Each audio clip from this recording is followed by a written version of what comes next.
Hello. Oh yeah, to use my Kermit voice, but I don't really have one. So I'm not on camera today because I'm still wrapped up in unseemly clothes and suffering from a cold. So quick, before you get too distracted by the Muppet, let me bring in Northern English bastard, not the bastard son of the late great Rick Mail, as his name may suggest. How Evening, are you? everyone. How are you, sir? Yes, I think it's going around. It really is. Yeah, everyone's been a bit poorly. 5 people watching. Thank you for tuning in. Do Thank share the you. love to the stream. Do a post somewhere if you can. It's always nice. We're going to talk about one of the best television shows I've seen in quite a long time. Quite a unique show. Not a unique subject per se, but a very fresh and original take on this kind of genre, this sort of dark comedy drama. Is that fair? I think it's it's definitely that. I probably consider it drama first, but comedy second because Yeah, it feels so realistic, especially when it gets to the humorous bits. it's a drama with dark comical elements, I suppose, is probably a good sort of summary. Now, for those people that don't know anything about Mr InBetween, before I get pictures and things up, and I'm just sorting out some of that stuff now. For those people that don't know, possibly including my guest, this started its life as a low budget one off feature film I've called heard of it. called The Magician, which also stars actor Scott Ryan. I believe there's also a producer working in the States called Scott Ryan, who I think worked on the TV show The Shield. I believe this is not the same Scott Ryan, just to be clear.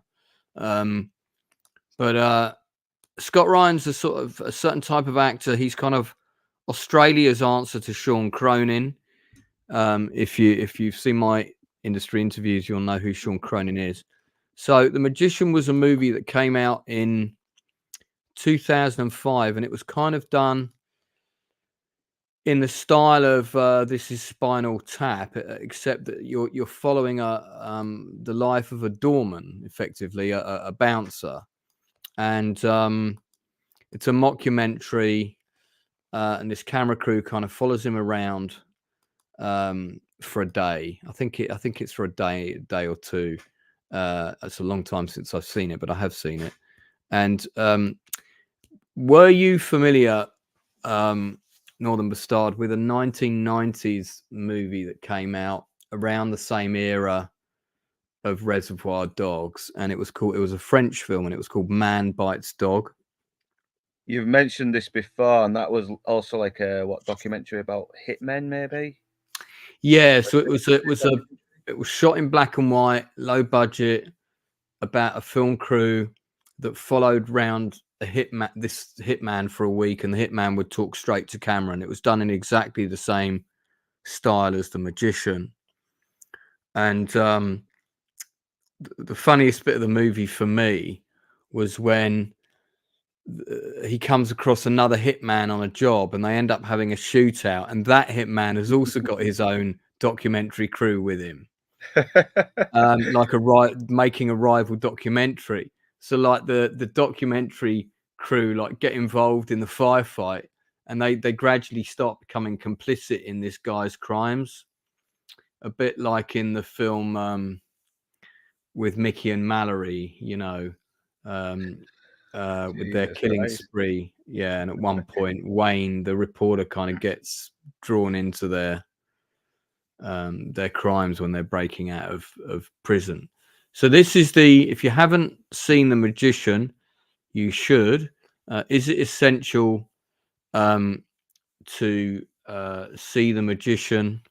Sean Ryan did The Shield. Thank you. Yeah, that's different spelling. Yeah, he's going all British on us now. This is Still, Scott mate. Ryan. But I think there is I think there's a producer called Scott Ryan as well. I think there is. Anyway, yeah. So you don't need to have seen The Magician to watch Mr InBetween. Mr InBetween has got 3 seasons. It's currently showing on the Disney Channel of all places. I think it's on. That's where I saw it. Rewatched it. Disney. Don't know where you've seen it recently. But it's on Disney. Yeah. It's a surprising choice. Surprising choice to have on Disney. Yeah. So 3 seasons, 6 to 10 episodes per season. It varies a little bit, I think. Yeah, 3. Yeah, it's like I think 6 to 8 episodes on the first season, then 10 on the others.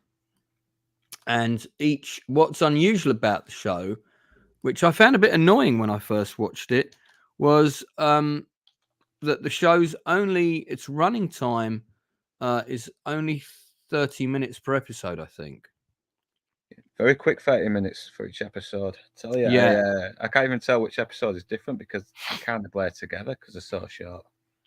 There's 26 episodes altogether. I just sort of double check. 6 in season 1, 11 in season 2, 9 in season 3.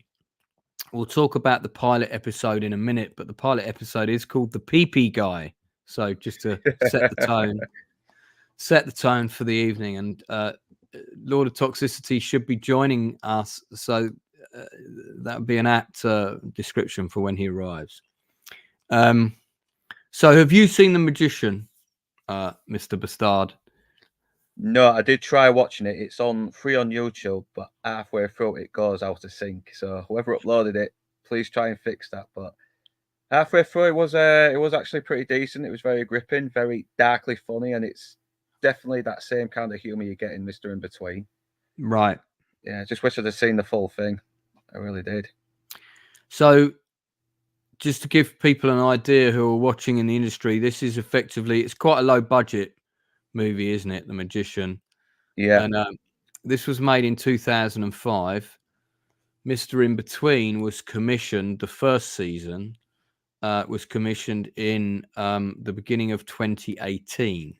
So it took 13 years, probably 12 years for this show to become, or this movie to become the TV show that it is today. Now, whether that was intentional, whether the guy always wanted to do a TV show or not, I don't know. I suspect maybe somebody said to him, I think your character would work well for a TV series, and they weren't wrong. That's for sure. Where were you, Mr. Bastard, or how and where did you first come to watch the show? Oh, definitely on the Critical Drunk posting page. Some people were Toxic Lord was recommending this show. He would not shut up about it, and yeah, I got to check this out. And plus, as soon as I saw it, I was reminded that The Magician exists, which I forgot for many years did. And I was like, oh yeah, I recognise that. Yeah, I was meant to see the film some years back, so right, watch the show. And how long ago was that? When did you? I mean, did you binge it? You know, binged it definitely. After one episode, I couldn't stop. I really couldn't. It's just that good. And I don't like binging shows because I get fed up of them very quickly when I do. But this, no problem. I saw it when it came out, and I think I watched it per season, all in one go, but per season. So I saw it when it dropped in 2018. I can't remember who told me about it, but I have a vague recollection that the connection was something to do with the production company that's run by the Edgerton brothers, Joel Edgerton and his lesser-known brother, perhaps, who's a producer on this. I think it's Nash, isn't it? Nash Edgerton. Edgerton. That they are part of the company that produces this show.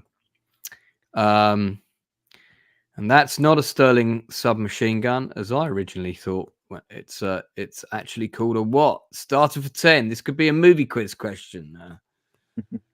Any idea? Because it's disgusting. Now. Remember the guy?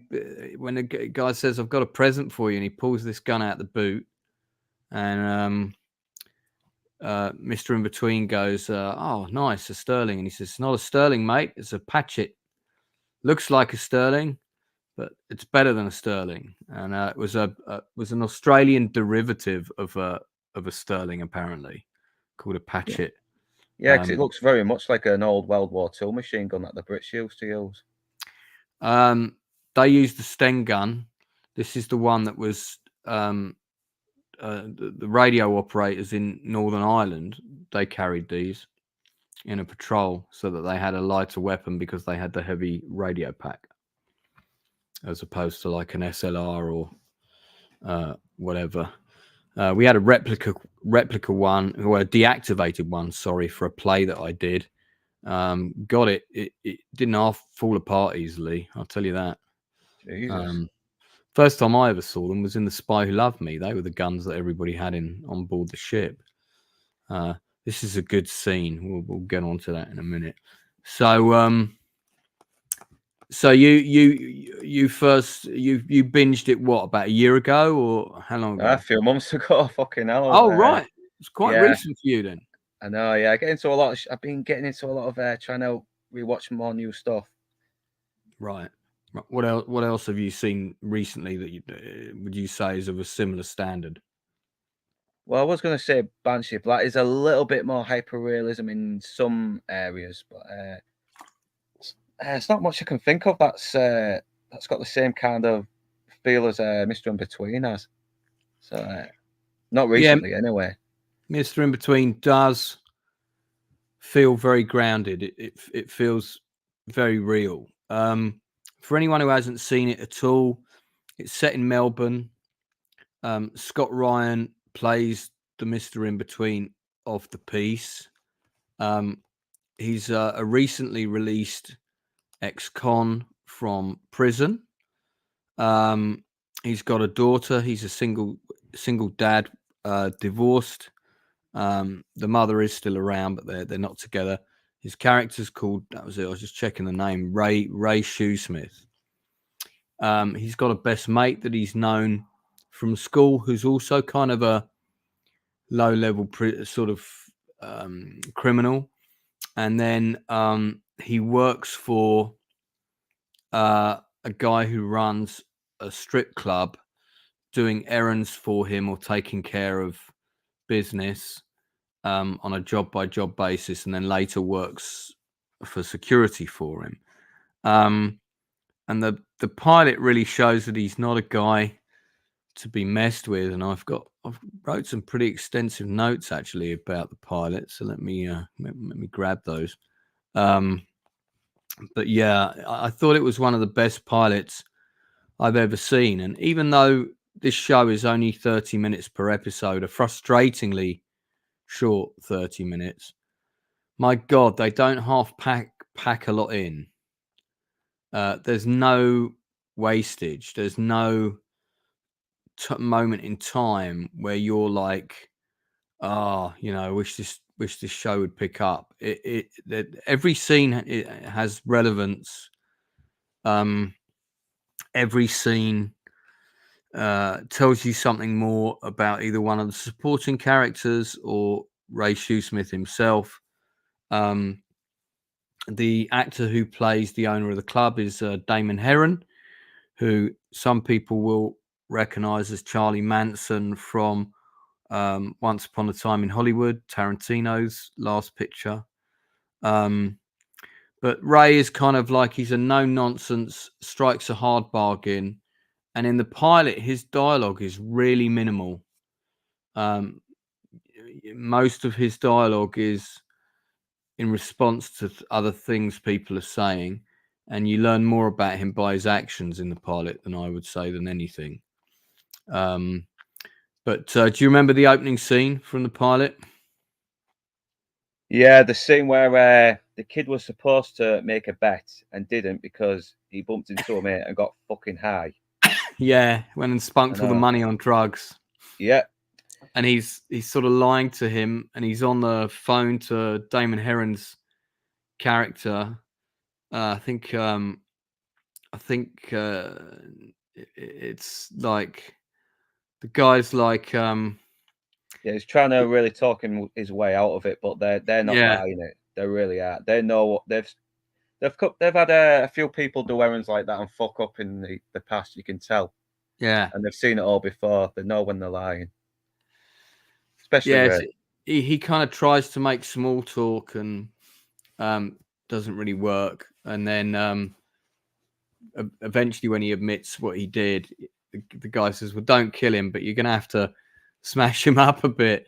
So when he gives him the phone back, he just pushes him over the ledge. And it's not until that moment that you realize that they're having the conversation on the top of a big set of stairs with a pair of safety railings around it, and they're actually about 20 feet up.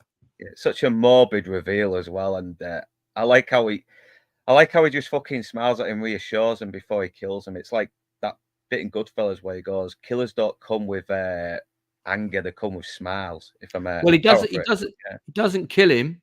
He pushes him off, and so he probably like suffers pretty bad injuries, but he doesn't kill him. Hey, I thought he killed him. No, he doesn't kill him. Pushes him over the railing. Oh shit, and man! then in that shot, you see him moan and you see him move. So he's still alive because Damon Herron specifically says, "Don't kill him, but smash him up a bit." So he's like, "Yeah, okay, mate." Puts the phone back, just turns around, whack, knocks him over the thing.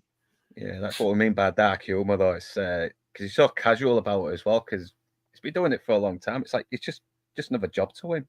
Yeah. Or we're dealing with someone who fucks up the job. Yeah. Yeah, there's something very endearing about the character of Ray Shoesmith. He's you want him on your side in a fight, like for sure. Scott Ryan's performance as this guy, and he based the character on a part of his life that he had to do for a while. I think he worked in security and this kind of thing, and did doors for clubs, didn't he? And yeah, he's definitely based off people he knew, and because I looked up a little bit about him. He's been on Donal, everything. And he really does look the part. I know people who have been in and out of jail, and he really fucking does remind me of them. The way he looks, the way his face looks all worn in a bit as well from the hard life. Yeah. But all the supporting characters are also all very believable. I know you've got the best mate who's got a recently married like a Russian bride, sort of good-looking girl, and it feels like this girl's kind of almost come mail order, and then she's brought a load of her relatives with her. That's Damon Herron's girlfriend. Yeah, so and that's Damon Herriman. Sorry, Herriman. Yeah, that's how you pronounce it. Mr. I got 4 kidneys from Justified. I did not know he was Australian until I saw this. Yeah, he's a phenomenal actor. I have actually written to him and asked him to come on the show, but I haven't had a reply yet. So that'd be cool. That'd be cool. It would be really good. Hugely underrated actor. He's a bit of a chameleon. Until when I first saw him in Once Upon a Time in Hollywood, I totally didn't get whether I totally didn't pick up that was him at first. Wasn't until I read it in the cast list, and I was like, "Oh shit, that's that guy." You know. Yeah, I'm just looking it up now. Is he in Once Upon a Time in Hollywood? Yeah, he plays Charlie Manson. Plays Charlie Manson. Oh shit! Yeah, yeah. It's coming back. It's coming to me now. Yeah. Christ. Yeah, he's been in some. Then he's been in some. So the pilot sets up a number of things. I'm just going to talk through them, and this is particularly useful from a script writing point of view for any writers out there. You establish in the opening scene that Ray Shoesmith is a enforcer. He's not to be messed with. there's a humanity to him, but he's going to do his job. So he near enough cripples this guy who has run off with a load of money and spent it on drugs. That's the first scene. We then establish his typical day consists of him waking up with his dog in his bed, taking his dog for a walk, and then going to the club to see what Damon Herriman's character has got in store for him. He's got a best friend who's played by this actor on screen now, Justin Rosenak. Justin's an amazing actor, fantastic actor. And he kind of plays the best friend that you don't want because he's going to cause you loads of problems. But at the same time, he's definitely there for you if you're in a jam, because he does come through for Ray on quite a number of occasions. He really comes through for him. Yeah, especially in the second series, but we're jumping ahead there, aren't we? Yeah, we won't go there now. So I think the rest of the episode is, if I remember rightly, is Ray is allocated a debt to go and collect from a colleague of the guy in the club. And Ray kind of tests him, and the other guy he's gone with, who's new to the club security thing, tries to go in a bit heavy, and this guy won't admit that he's taken the money or where the money is. And Ray Shoesmith just grabs his wallet, pulls out a picture of his family. How long you been married, Terry? And then reads out his address and says, right, well, while my friend here waits with you, I'm going to go and visit your wife and your kids, see what they're up to. And at that point, he just caves in and gives the money immediately. So those are the two little vignettes of his kind of enforcing stuff. While he's walking the dog, he meets the character of Ali, who will become, this is his daughter, we'll talk about her in a sec, who becomes his love interest for season 1. They set that up in the first episode. They don't take it anywhere yet, but it's really well set up. It's very subtle. We discover he's got a daughter who's called Britt. He has a cordial but really frosty relationship with his ex-wife. And then we meet the brother who is suffering from advanced multiple sclerosis, at least from what I can tell. I don't think it's ever specifically said, but that's what it looks like. And that he loves his daughter, and there's nothing that he wouldn't do for his daughter. Do you remember the ice cream sequence in yes, is it? That's a bit further on in the first episode, isn't it? It's in the first episode. Yeah, it's right near the close to the end as well. But yeah, it's the bummy to a bunch of guys. He tells them to watch it since they knocked it out of his daughter's hand. Yeah, they like arseholes, and yeah. Yeah, they actually say, what are you going to do about it, mate? And he knows he's got his daughter with him, so he does that thing where he goes, yeah, okay. He does that smile. When he smiles like that, you know someone's going to get fucked up. Yeah. This actress, Chika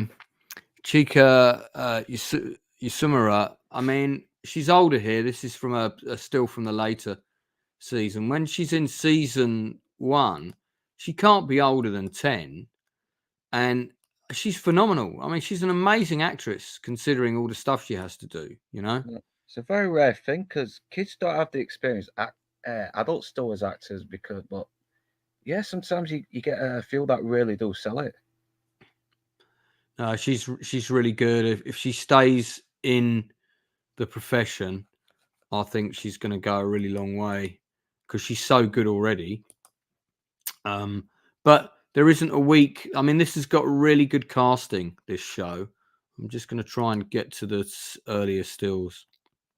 In the show, from what I can see, there isn't like a weak cast member. There isn't one character where you go, yeah, they're not very good. Not in the pilot that I can remember, and certainly not in season 1. So this is the ice cream scene. Yeah, it's fucking great. And you can see Britt's a lot younger here. Yeah, he gets her in the car, and then he's like, right, I've just got to go and get a paper. And he's sick because he spotted the two guys down an alleyway at the side, and he basically goes and takes one of them out straight away. But somebody does see him, so even that has consequences. Now we got to talk about this. This is a major subplot of the pilot. Hang on, and that DVD is called, well, it's just called Golden Shower on the front.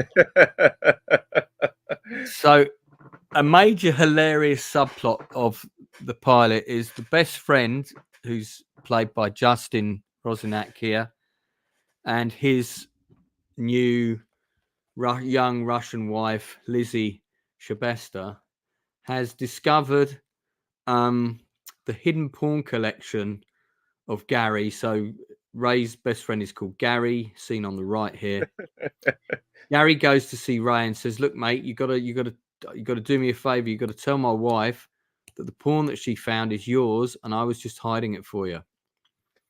And he's like, "What? You got to tell her it's yours. Just tell her it." And he when he asks him to do the favor, he doesn't tell him what type of porn it is. I know, it's like what? She's getting mad over porn. I was like, yeah, I understand. I understand now. I know. It's a very funny reveal, and yeah, it's anytime a character's put in a little bit of an awkward position, it does get a bit of a mean laugh out of me. It's very funny. What really makes me laugh is towards the end of the pilot, it's like Ray leaves, chucks it in the bin, in the wheelie bin outside, and then when Gary comes back out, and this is something that happens to Gary in season 1, gets beaten up. When Gary comes back out, he takes it out of the bin and takes it back in the house. So he's going to probably get caught with it again. In fact, nearly does. So, yeah, so that's everything that happens in the pilot. Good to see people in the chat. Hi, Tyrone. Lovely to see you here, mate. Do share the love for the stream, guys. If you can share it here, there, and everywhere, I would appreciate it. And Tyrone Lethbridge is actually he's I think he's Australian. He might come from New Zealand. I'm not sure. I always get the accents mixed up. I'm only kidding, Tyrone. I know you're from Australia, really. Well, Tasmania, so that's kind of like an island. Doesn't count. So yeah, in the first season, there's a fair bit of action as well. Sort of quick, fast, quite violent action. So yeah, In Between is one of my favorite shows. Ouch, Yeah, them be fighting words. I know you're really from Uluru. Okay, so in the pilot, have you got a favorite scene in the pilot? Oh, favorite scene in the pilot? Yeah, it's when he fucking kicks the guy in the balls after knocking his daughter's ice cream out. It's just so, and right after he comes across the fucking bed that he failed to chat up, and she's a paramedic. Yeah, it's such a very funny bit of irony as well. He's just injured a guy, and the girl he fancies is a paramedic. Yeah, and he's sort of he's so relaxed and casual about it in the conversation, and there's some sort of subtle kind of nods to what's just happened in his dialogue. It's really clever writing. It shows that he's very good under pressure as well. I mean, because if any other person had done that, they'd be shrugging their shoulders like, "Oh, all right, oh yeah, I'm fine, you know," and then start doing these little nervous ticks, giving away like they're nervous, that kind of thing. But not him. No, he's really cool. This is one of my favorite scenes in the entire show. It's not my favorite, but I think that was the first clip I saw of it that made me think, I need to check this out. This is pretty funny. Yeah, I don't answer questions. Yeah. Well, can you tell us if he lives here? I don't answer questions. It's like everything he says is, I don't answer questions, and in the Best end, they bit of just, legal advice ever, in my view. yeah, I don't answer questions. It's fucking great. He's got that fucking smile as well. He's just like, right. It's Christ. He cracks me up. He does. Yeah. The guy's so scary yet so fucking funny at the same time. So one other character we're introduced to briefly, who you can just tell is going to be bad news in the pilot, is that Gary's Russian wife has got a brother called Vasily. And he's like this chunky kind of dumb guy. We get to see more of him later.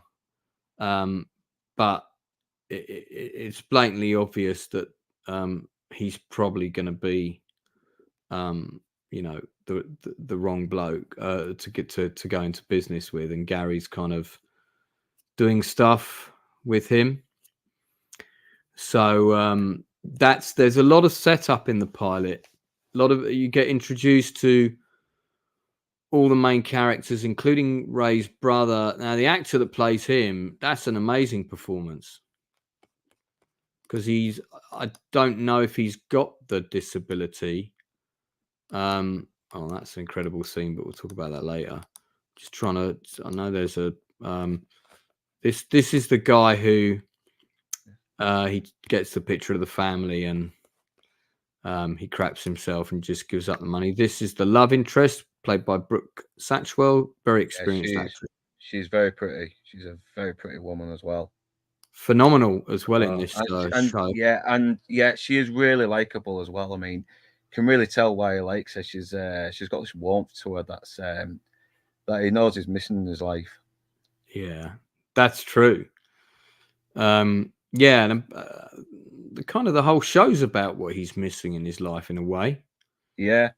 There's Jed and Boris from Poochington Casting. Oh.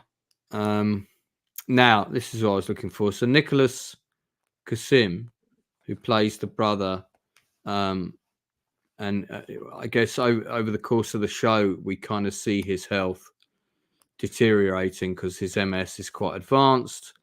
And at the beginning of the show, he can still walk. Oh, well, hey, Tox is here. Yeah, he's been saying that already. I thought you already knew. I didn't say anything. I thought you were waiting for like a segue where you just segue in or something like that. Let me just finish talking about the brother, and then we'll go back on a couple of points. Yeah. I'm just curious to see, and I've looked up all these things before, but Nicholas Kasim, who played this role, doesn't have a Wikipedia page. And I'm just gonna have a quick look, see if I can find out a bit more about him. So he is, I don't think he's actually an actor with a disability. I think he's an actor acting. I mean, that's amazing if that's true. It should be cancelled then. We need disabled. Yeah, well, they should have gotten an MS person. Yeah, for sure. Yeah, I've got my own views. He's brilliant in it. He's really brilliant in the fucking role. That he is, and he's very funny. He's very funny, and he plays it like a real guy as well. He's not. He doesn't play it like a victim, even though he does suffer real badly. And he's got good chemistry with Ray. You believe they're brothers. I know. Yeah. Yeah, I've had relatives like that, and the way his family talks to him, we talk to our family members like that. Just take the piss out of each other. Yeah. But when shit happens, we do show some real care and consideration.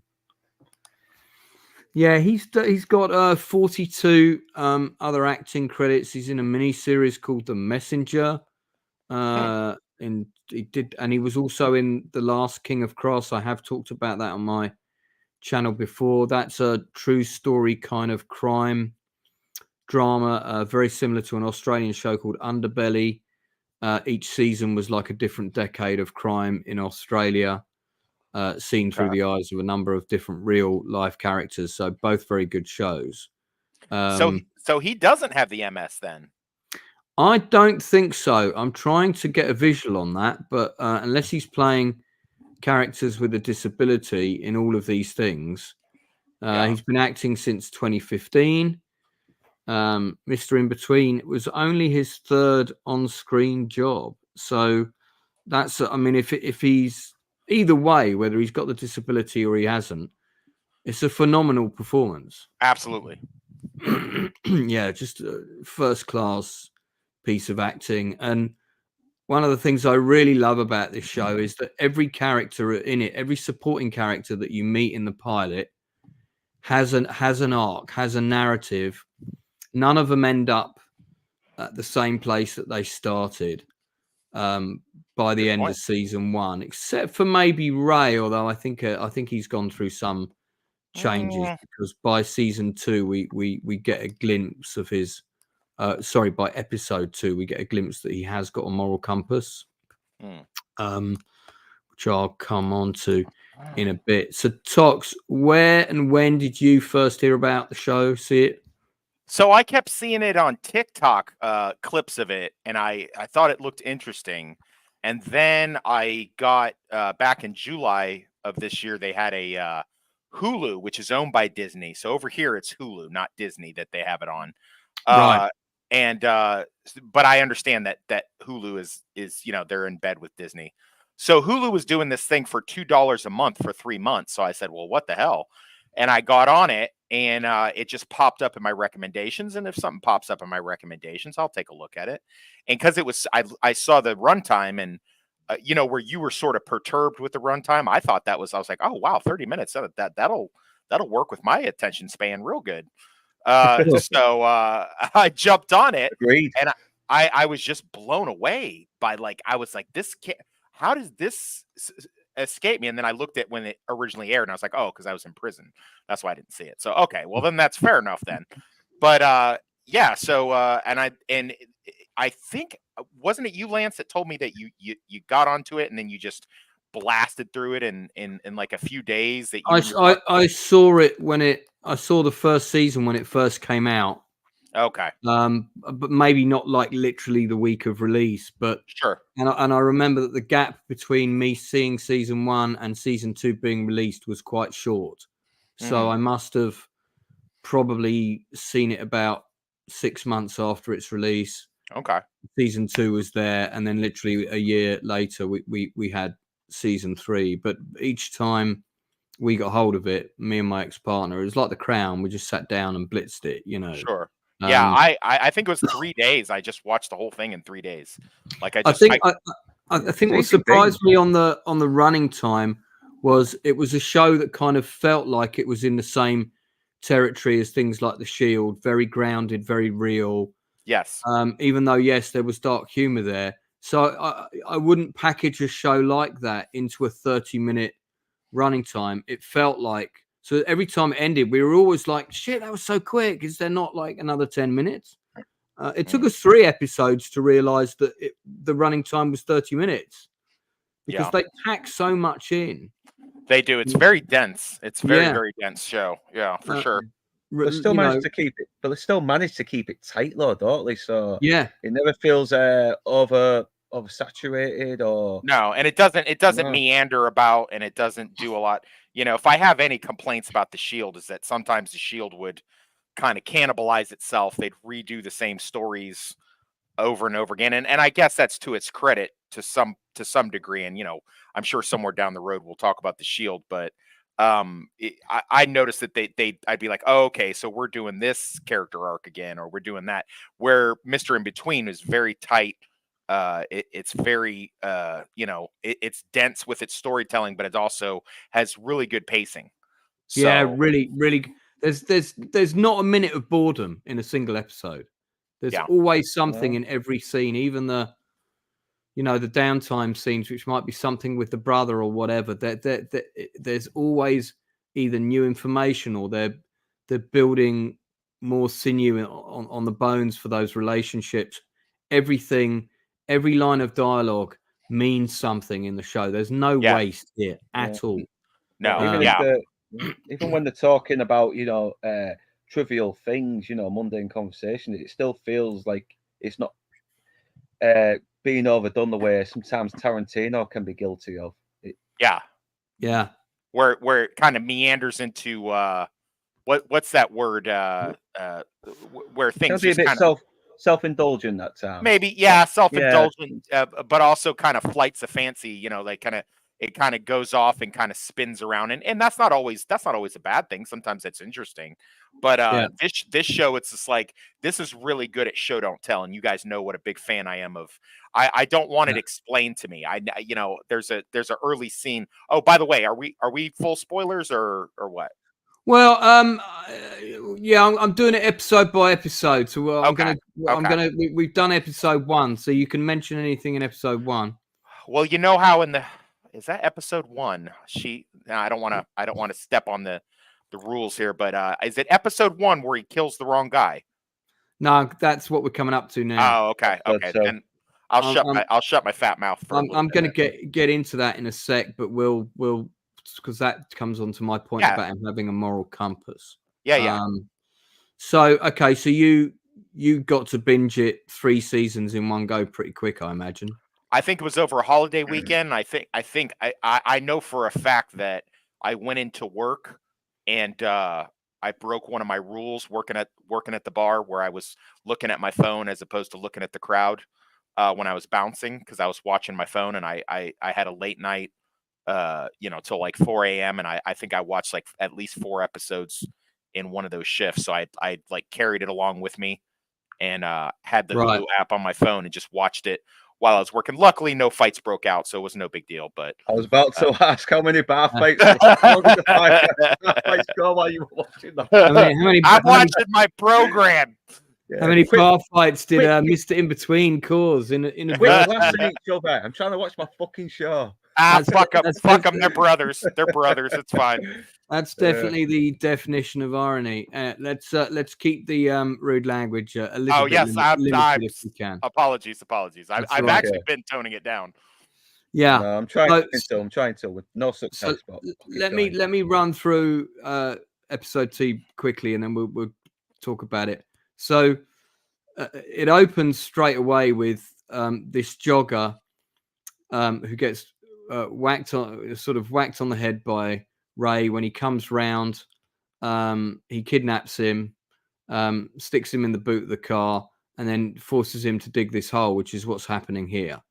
I think we get told about this job in episode 1. I think it's mentioned in one of the scenes in the club. I think you're right. Yeah, the guy begs for his life, and it tries to sort of tell Ray about some money he can give him, which is interesting because Ray uses that same tactic himself to get out of the situation later. But we'll get onto that. And then literally Ray just kills him so quick, it proper takes the violence up a notch. It takes up what this guy is prepared to do. And then later in the episode, which has some other things that I'll cover in a second, but just to wrap this arc so I don't jump around too much, at the club he finds out from his boss that he has, as you said, killed the wrong guy. And you can see his moral compass is challenged, because I think he was told that the guy had either offed his wife or he had killed someone. He had done something to somebody. So I think in his head, he's an eye for an eye guy, Yes. But then after that, he can't sleep, and his way of rectifying this problem is to suddenly turn up as the widow is unpacking the groceries from her car and dumping a big chunk of the money he's been paid in her hand, and just saying, "Jason told me to give you this if anything ever happened to him," and he walks off. That's a massive milestone, that whole bit, and we're only at the end of season 2, episode 2. Sorry, not season 2, episode 2 of a 30-minute show. And you've already got this massive narrative about Ray, what he's prepared to do, what he's not prepared to do, and if he gets it wrong, how it makes him feel. And that makes him a really interesting and complex character to watch, but also someone who's relatable, because if you put yourself in that position, you'd probably also feel pretty shit if you knocked off the wrong bloke, you know. Just ask Tox. It's happened 7 times now. There's women with shopping with big baskets of money being handed out left and right round that way. So then there's allegedly, absolutely, comically. So there's a few other things that come out in this episode 2. One is that Gary goes on. He basically we know he's going on a job with his Russian brother-in-law to buy some guns. Ray realizes when he sees the brother who claims to have tried to fight these guys off, he asks to look at his fists, and he knows that the brother hasn't done anything. And then he gets the names of the people that the brother did the job with, and there's a couple making out in this house, and the girl's like, I think I hear something outside. No, and then he chucks something through the window and comes right in the house and smashes up the people who beat up his mate. Again, this is all in the second episode still. The other things that happen in this episode are he also goes on a date with Ali, the dog walking paramedic, who he finds out has previously been in a relationship, domestic abuse, which is a really interesting backstory for her. And then we have an amazing scene where his daughter Britt asks him about Santa Claus because she's been told that Santa Claus isn't real. And then Ray has to explain that Santa Claus is like a myth, and she doesn't understand what a myth is. And his daughter's massively into unicorns. And she says, well, unicorns are real, aren't they, Dad? And you can just see in that second that if he's honest and he says, no, they're not, it's going to destroy her. So he says, yes, they are real. And that has consequences later. Some good and some not so good where the ex-wife's concerned. And that's all the stuff. Those are the key plot points that happen in episode 2. And that's quite a lot. Yeah, you know, it's very dense. Yeah, for sure. And once again, never feels oversaturated. It feels tight enough and well paced. Yeah, it's a miracle. Other shows can't achieve that. And in fact, another thing that happens is we find out that they've got a swear jar for when Brit comes around. In fact, I should have one of those for Tox on the stream. You should. You have a swear super chat. I could pay for your next project for sure. Yeah, just do a couple of streams a week for me, and we'll be financed in no time. Financed quickly. I'll be back to shooting people for money, allegedly. Allegedly. Yeah. So that's what happens in episode 2. Anything you guys want to add about that episode? I'm going to do some more general questions on characters and stuff in a bit, like who's our favorite. You want to go first, Luke, or what? Yeah, I'll talk about that. Yeah, it's obviously when he caps the wrong guy from the mistake that his boss made. Yeah. And it just goes to show that his boss is not really the biggest crime lord. He's still, even though he's got this nightclub now, he's still kind of, he still feels like he's a smaller fish compared to others. That's why he's still trying to make these connections with all these other drug lords later, and who aren't even that fucking great at being fucking crime lords themselves. Yeah. Yeah. And also, I've noticed one thing about Ray is that he always looks a little tired as well. Like when he's with his daughter, he comes across as a guy who's just done a long day's job and he's trying to muster some energy to spend time with his daughter. I think there's information about that he doesn't sleep well. Yeah, because after he kills the wrong guy, he can't sleep after he kills the wrong guy. Yeah, I thought he came across that in the first episode as well, like just a little tired because he's always working these long hours, doing these jobs. Tox. Yeah, so as I was to speak on the Show Don't Tell, another series would have trampled all over this, but to speak on him killing the wrong guy and what you were saying, Lance, how he rocks up to her and gives her the money, he says, hey, Jason or whatever said to give you this, to sort of try to kind of make it right. I mean, obviously that doesn't fix the situation, but I mean, in his mind, he tried to balance scales at least a little bit.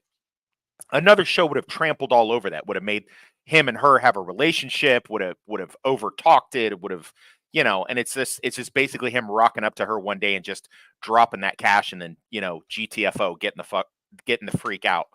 And so I like that. And that spoke a lot to me. And yeah, I came to the same conclusion that you did when it comes to, him wanting to stick to a certain moral code. I don't even know if that's the right word.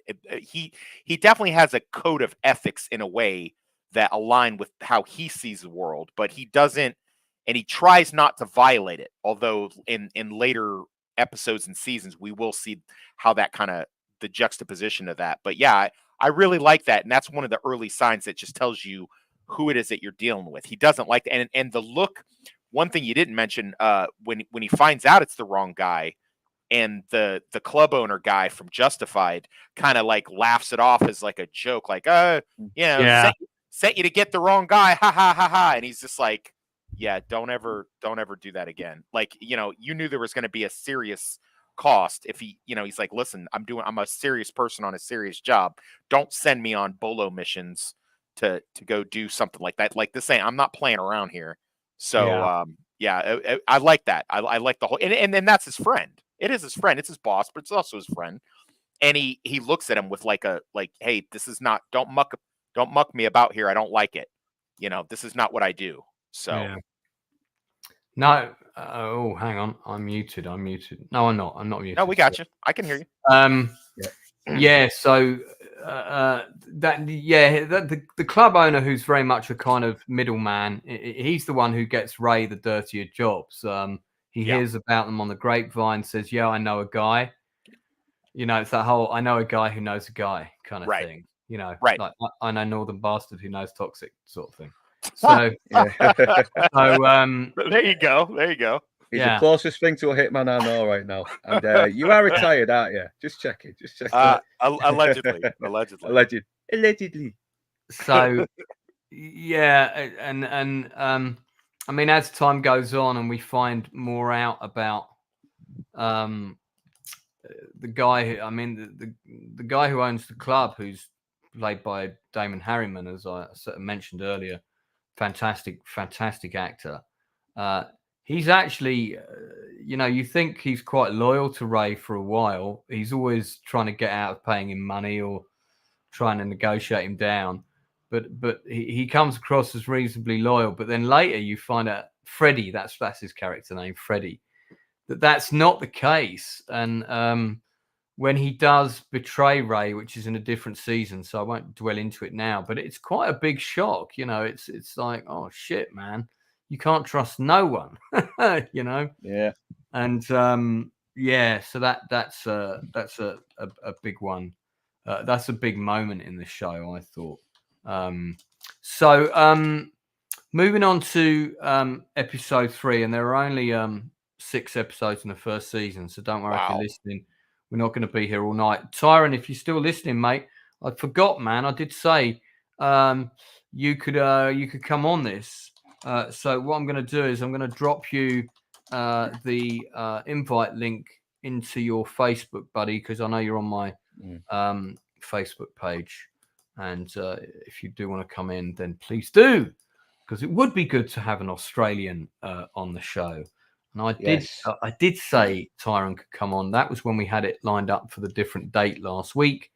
And I completely forgot to mention it to him that we got it scheduled for today. So, dude, that if you want to come on, it's in your inbox. You don't have to come on camera if you don't want. But just know that there might be a couple of Crocodile Dundee jokes. Okay. So, episode 3, right? I'll just give you a quick breakdown of the key things of episode 3. So, Ray visits Gaz in hospital, tells Gaz, that he's kind of taking care of the guys who beat him up. And Gaz, there's a lovely bit of dialogue here where Gaz goes, I owe you one, mate.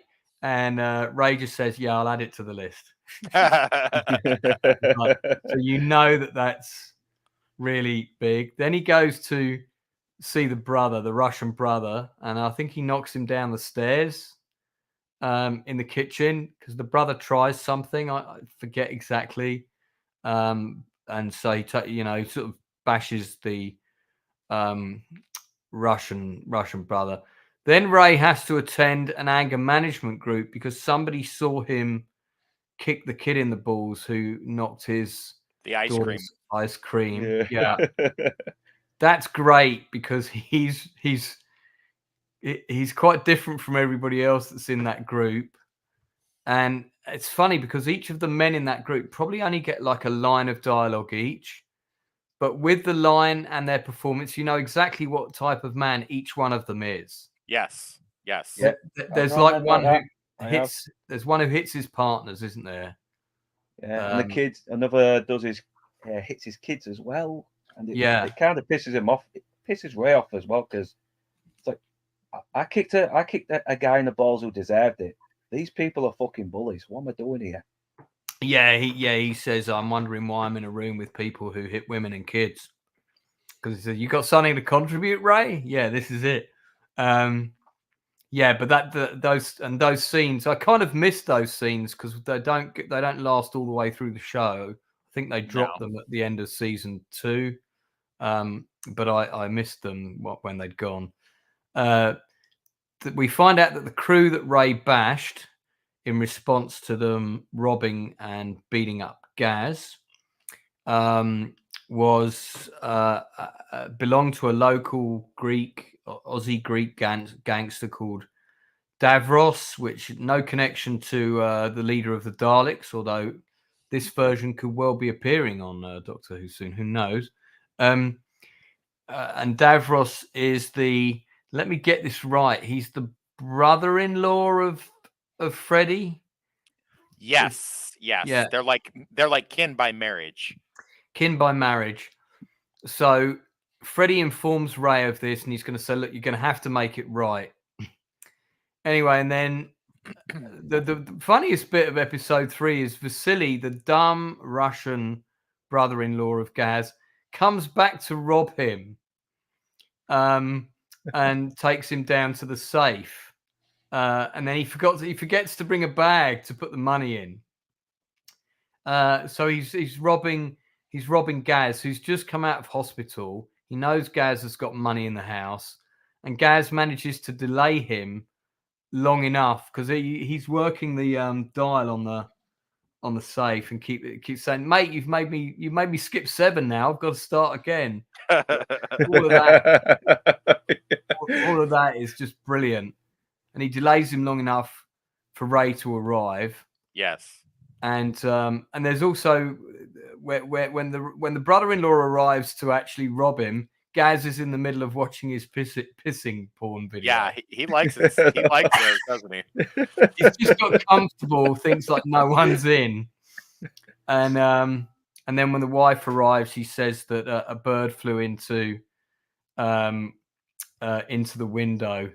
And then the wife says, "Why are you holding a knife?" And he says, "Oh, because I couldn't find a broom."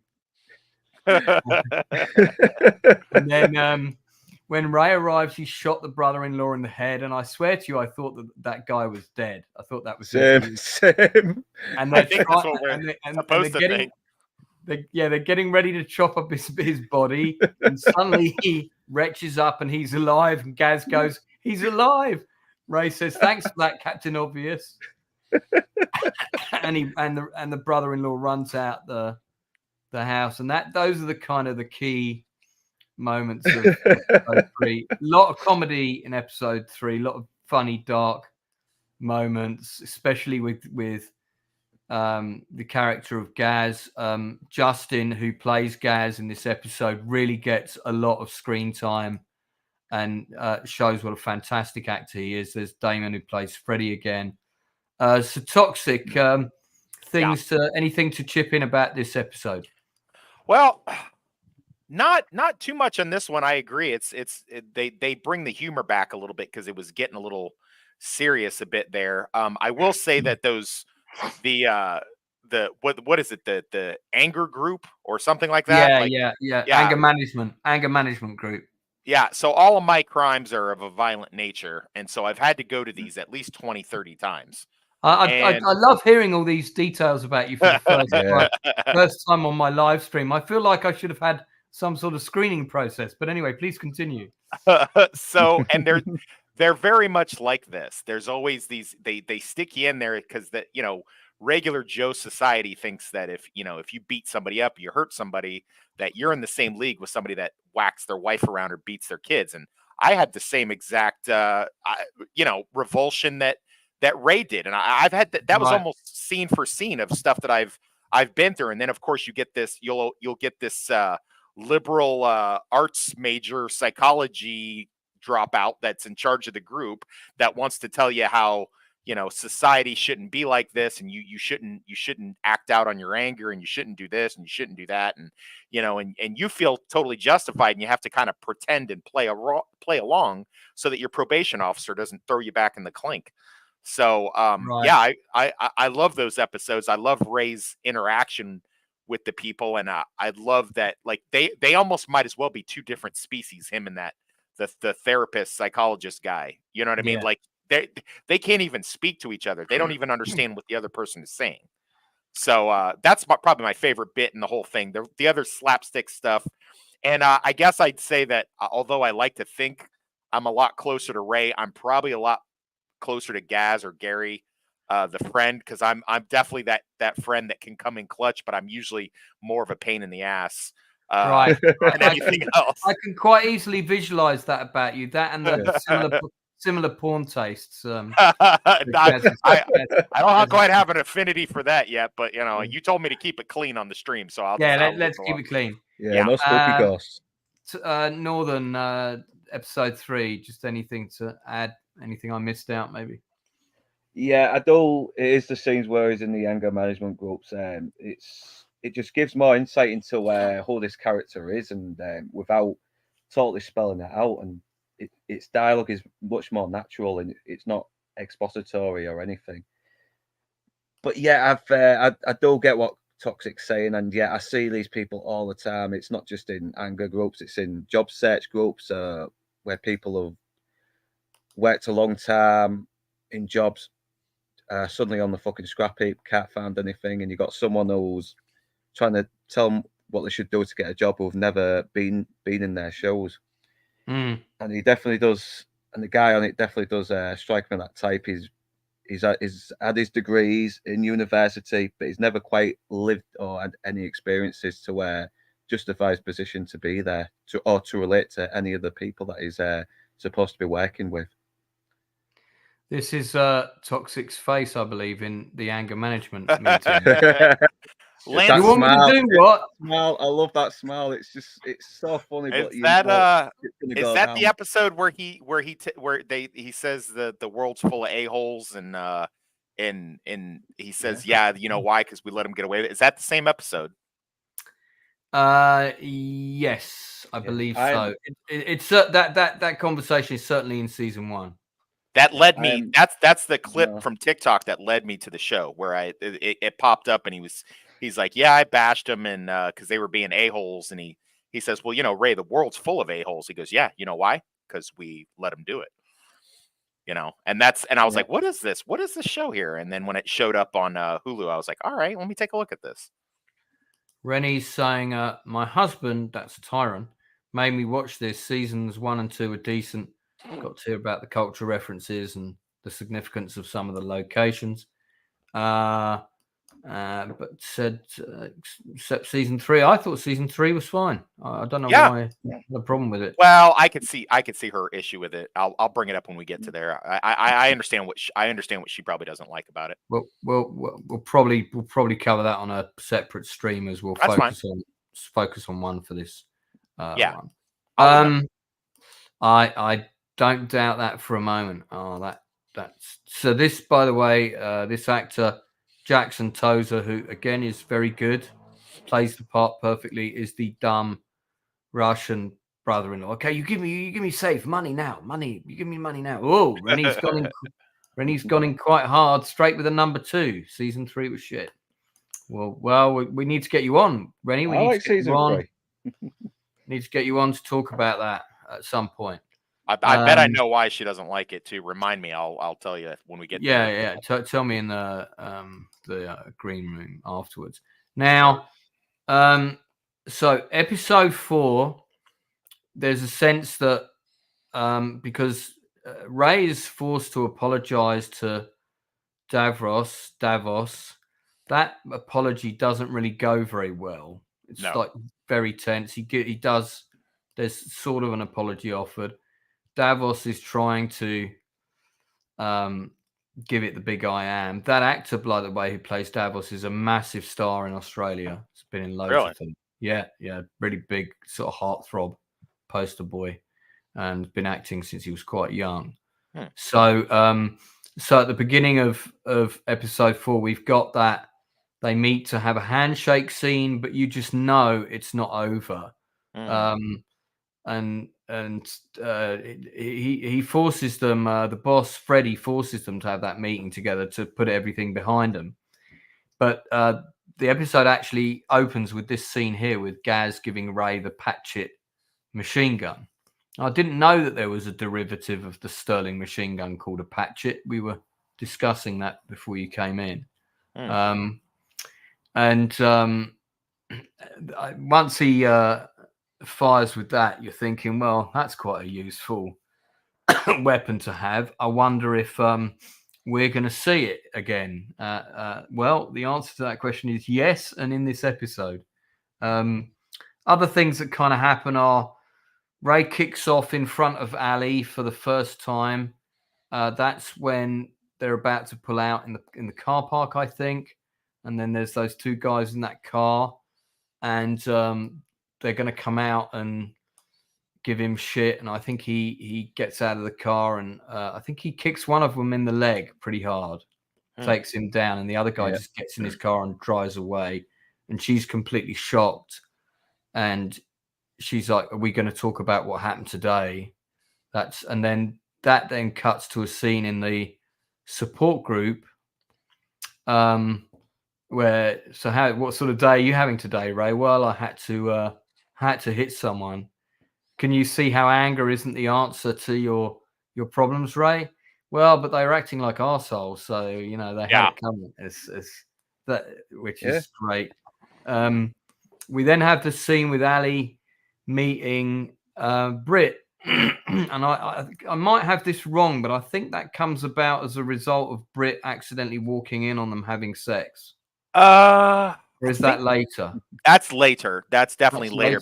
Because when she comes in, her response is "Stop hurting Ali," because she's already. Yeah, that's right. So in this scene, Britt is just so cute. She just says to Ali straight away on introduction, "Are you going to marry my dad?" And kids don't fuck about the dog. Yeah, she's like, right. And then the main scene at the end of the episode is Ray realizes he's being followed by not 1 car but 2. So he deliberately leads them to a deserted location, gets ahead of them in time to park up his vehicle, put body armor on, get the Patchett machine gun out of the boot, and then as soon as he sees the first car come in, he riddles it with machine gun fire, and I think takes out the second car as well, if I remember rightly. So he takes out like 3 or 4 of Davos's guys. And again, this is only episode 4. That ending is just of that episode. It's just like, damn, man, that's an immediate shit. I've got to put the next one on. Let's find out what's going to happen. So yeah, those are the key things that happen in episode 4. Great little action scene. Thoughts on that one? Bustard first this time. Oh, I'm trying to remember it now because, like I said, the episode. Did I not talk about it enough? He just gave you a play-by-play for the whole episode, brother. Yeah. Yeah. No. Well, yeah. Fucking about Davos. Yeah, he's definitely a guy who's climbed the ladder and has gotten really fucking full of himself, and Ray's not liking it. bit of a daddy's boy, isn't it? Isn't he? Like he's connected. He's connected to a connected family. He's the prodigal son of somebody. Yeah, that's it. Nepotism. So I think he's basically that arsehole that starts shit at a nightclub and goes, "Excuse me, do you know who my daddy is?" That's kind of shit. Right. Yeah. To which Ray says no and delivers a swift kick in the balls. Devos has never had a hard life the way Ray has. He has come up from the fucking slums and got into crime because of it. Yeah. Toxic, same episode. Anything? You know, I like all the action stuff in it. I think it's well done. I like the buildup of the big bad of what we think is going to be the big bad of this season.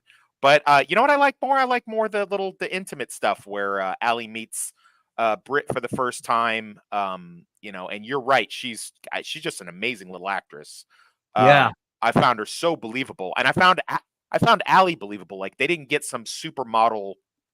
You know, she's extremely attractive, but she's what we call like very attractive, but not pretty. She's not the pretty woman in the room, but she's extremely attractive. Well, you feel like she could be somebody you could meet in the park walking for sure, dog, as opposed to some supermodel on with a spandex and headphones. And I also I like that. I think this is the first bit we get a little bit more Ray quirks, the things that humanize him. Like I don't like sandwiches unless they're toasted. I don't like, you know, and he has to kind of explain. He kind of has to explain his quirks away to people, and you know, and he doesn't. Also, I love the fact that when he's in the group, when he's talking about messing somebody up, he talks about it as if it's just offhand, like, well, yeah, I had to go mess the guy up, as if it was a foregone conclusion. Yeah, you know. So I love that for him. It's great. It's casual a lot, even when the fucking brother wakes up. He's always he's real casual about it. There's only one time in the entire series that I can recall where he goes off script and he's not casual and he's all like strung out, and you know, I'm sure we'll talk about that later. But most of the times, even in gunfights, even when things go tits up, you know, when he goes to put somebody down, he's always pretty casual and calm, and he's pretty friendly and amicable is a good word. You know, it's just a job. It's not personal. He doesn't feel one way or the other about it. And, you know, he doesn't get upset. He only gets really upset one time, I think, in the whole series. So, but yeah. Yeah, we'll no doubt we'll get to that at some point. I think you're right. I mean, the beauty of the show is that the action is amazing. But as a viewer, even if you're someone who is driven by basic requirements in the show, like unless it's got gunfights in it, I'm not interested, which doesn't apply to me personally. But I mean, I know that's the mentality of some of the younger people. I think anybody's going to get a lot out of the minutiae of the more tender scenes. There's so much there. You know, there's the characters are really well layered, and as you say, they're believable. You know, Ali is believable. Britt is believable. These are all people that we feel could exist in the real world. You know, not a hyper violent world or a hyper comic book world. I do really feel like they could exist. So on episode 5, just got 2 more. They discover that they have a cop in their ranks somewhere. And we kind of already have a suggestion of who that might be. So he has to tell Freddie that he has a cop. 2 of Davos's guys jump Ray in the car park, and then this is a whole thing. So two of the funniest hitmen in history. Now, one of these is and I'll see if I get a picture of him. He's bound to be there's testing the patchet out there. One of them is a fantastic actor, plays the part of Dave. He's called Matt Noble. Yes. He's good in. Matt Noble's one of my favorite Australian Mine actors. too. I just love him in everything I've seen him. That's Ra's al Ghul from the CW. God, yeah. That's nuts. Shit. And then you've got the other actor who also does a superb job. I don't have his name to hand, but again, he's kind of like a dumb relative of Davos who really shouldn't be along on the job at all, but is. Got like huge. He's like half Aboriginal, probably a kid that somebody had as a result of an affair with an Aboriginal woman who's connected to the family. This guy, Dorian. Dorian Fucking funny. I mean, look at him there. Even there, he's scratching himself on the neck with a loaded gun. You know, how dumb is he?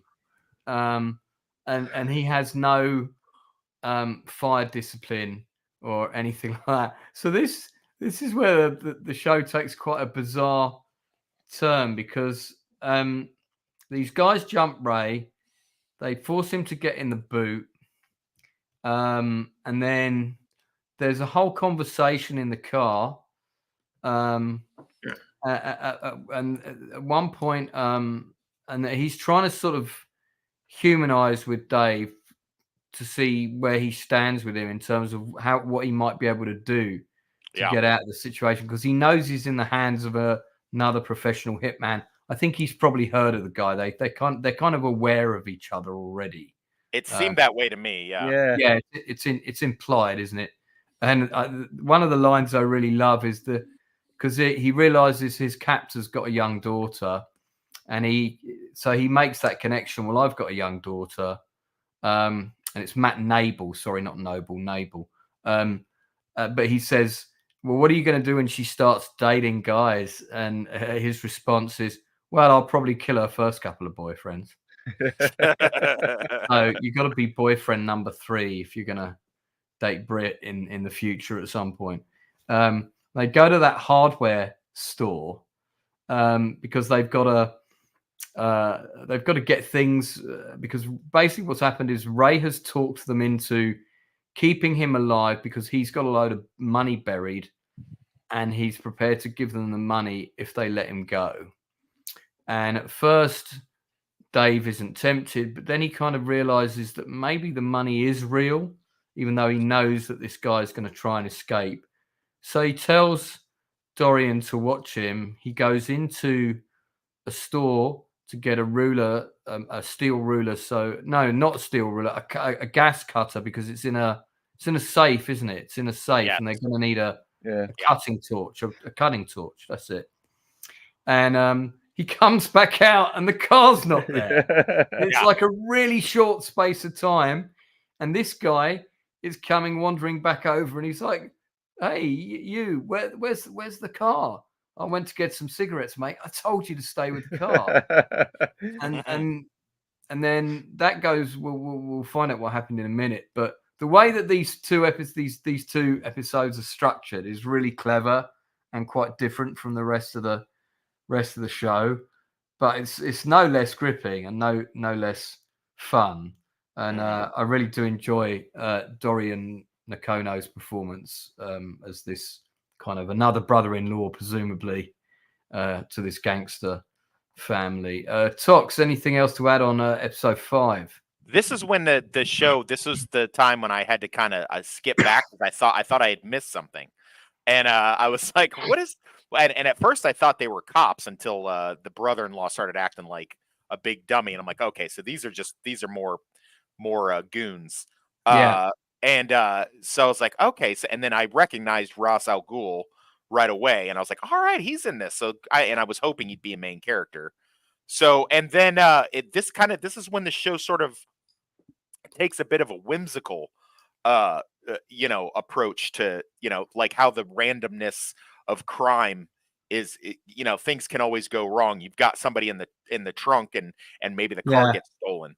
So it has but at the same time, the one hitman Dave is trying to talk the guy out of having to get a deposit for the blowtorch, and he's just going through the list of reasons why not to do it, but the money is too tempting, and him and Ray having this conversation where they're kind of bonding, like all of it. I love the whole thing. I love And you're right. When it bleeds into the next episode and it kind of jumps backward in time a tad. I really like the payoff in the next one because I didn't know where it was going. I was like, what is happening right now? I love it when he comes out, finds the car's not there, and literally he goes straight back into the hardware store. Right. He's right. Like, do you have any of those long metal rulers? Yeah. I-11. And he just goes and buys one, gives the guy some cash, heads straight back out again, breaks into a car with it, and they go off in another car, which is just brilliant. So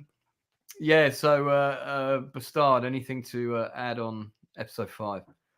Yeah, it's my I think these last two might be my favorite of the first season, even though it takes a little bit of a detour from the other stuff. But yeah, it's just the chemistry he has with Matt Nable as well. I mean, the fact that they're in the same area of working. Yeah, and I think Matt Nable obviously doesn't like his boss either, because I don't know. We see we sense more of that in the next episode.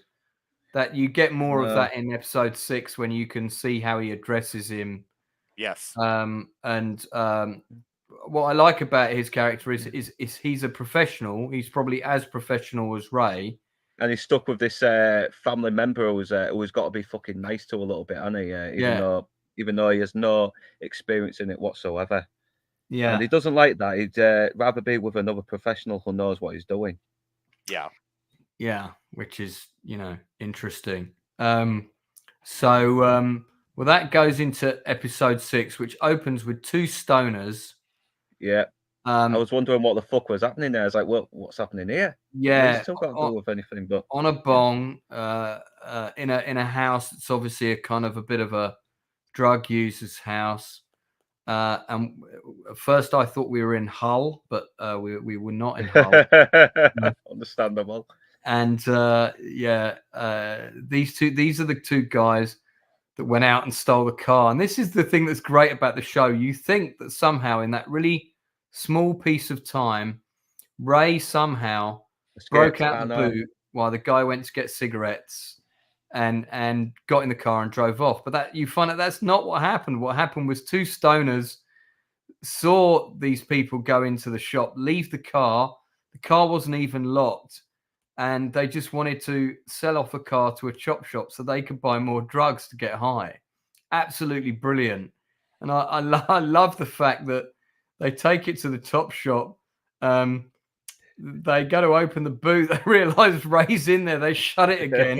And the garage owner just takes the car to the woods in the middle of nowhere and leaves it there. Then he breaks out of the boot.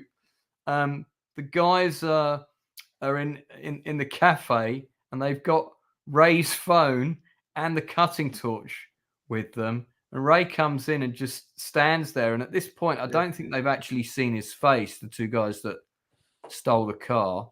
And then he gets his safe back, only for, and you think he's got away, only for Dave to be in the back of the car, which is another great, because you think that's going to be the end of the episode. He's got away, and then Matt Nable's there, so they go out to go and get the money. But unfortunately, Davos turns up with, I think, at least 1 or 2 goons, certainly 1. And Robbie is trying to open the safe. It's very clever because they're forcing Ray to dig his own grave, but that grave actually saves his life because, spoiler alert, what happens is that the safe in question doesn't have any money in it. It's just been rigged with a grenade. And I think he's set it up for exactly this emergency, basically. Exactly. Yeah. And he's always 10 steps ahead, isn't he? Because there is references to him being that he used to be in the army as well. So he's learned some tricks that has made him and Gary are supposed to have served in the same unit together, I think. Yeah, and I mean they went to school together as well, but they served in the same unit. We don't know exactly what war they fought in. I think it might be mentioned at one point, but it's not Vietnam though. I think it's like first Afghanistan or something like that, or Iraq. I don't think they mention it because it's not important. They served in the army. No. They learned what they had to learn, and it's why they are good at their job. Yeah. So when the grenade blows up, it kills Robbie outright, and I had to actually rewind the thing to see where he was, and then there he was on the floor, kind of covered in grenade fragments. Kills Davos, shakes him, and of course, knowing that the grenade is coming, Ray is already in the hole that he's dug for himself, so he is able to avoid most of the shock, having not thrown a grenade. I don't know how realistic that is, but you guys can chip in a sec. And then he manages to dispatch with everybody while they're all still recovering from the explosion, those that are still alive, except for Matt Nable's character, at which point it's a great... Nable's got the best line in the episode. He goes, "What a fucking day, eh?" and he just completely he says it just like that. He completely throws it away, and it's such good acting. And in the end, Ray lets him off, and he says he owes him, and he gets a phone call from his wife. His wife's having a baby, and he's like, "No offense, Ray, but I've got to kind of F off right now." And Ali calls him, and she's in the bath, and she's trying to kind of have sort of sexy talk with him, and he's kind of forced to act like nothing's happened. Where are you? Oh, just out finishing a job. And that's kind of, I think that's our last scene of season 1 with him on the phone. Not exactly the time and place to be having a sex talk, is it? A few no. Torn up dead bodies in pieces.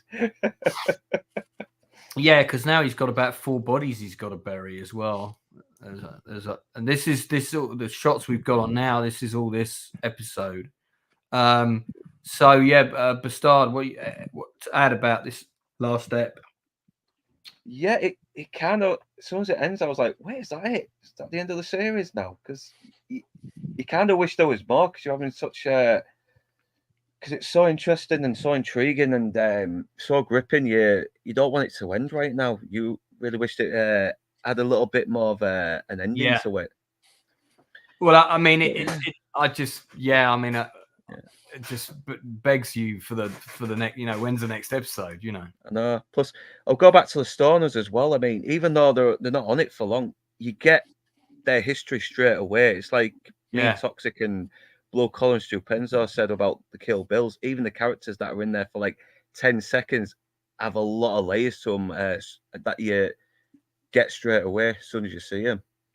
These are the 2 stoner guys, sort of stoner low-level criminals on screen now, played by Ben McIver and Benedict Hardy. Benedict Hardy looks just like the geezer out of Train Spotting. He's Spuddy.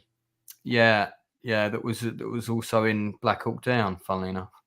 He's been in loads. He's a very good actor. Yeah, great.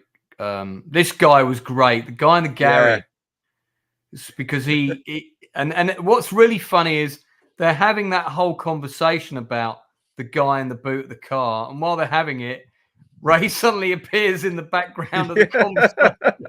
And of course, the only one who knows who he is this guy, because he saw him in the boot. Come to think of it, it was a bit of a coincidence that he ended up in the same bloody cafe where the 2 stoners that took the car with him in it is suddenly in there as well. But is it like because it was the closest place that they're both going to end up anyway? The geography and layout of towns in Australia, and you've got to remember that this is a country with some of the biggest open spaces in the world. I know.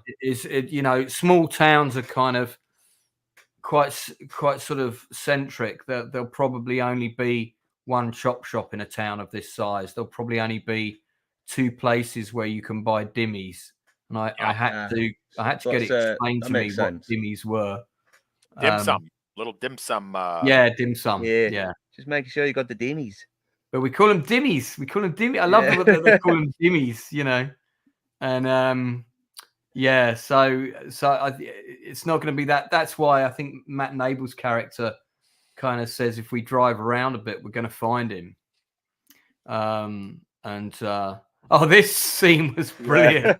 Yeah, just karate chopping. He was like, I know karate. And didn't Ray just kind of like lamp him, knock him down in one punch? And the other guy was. Yeah, it does almost come across a little bit like Guy Ritchie humor as well. I don't know, I can't really describe it off the top of my head, but it felt like that a little bit as well.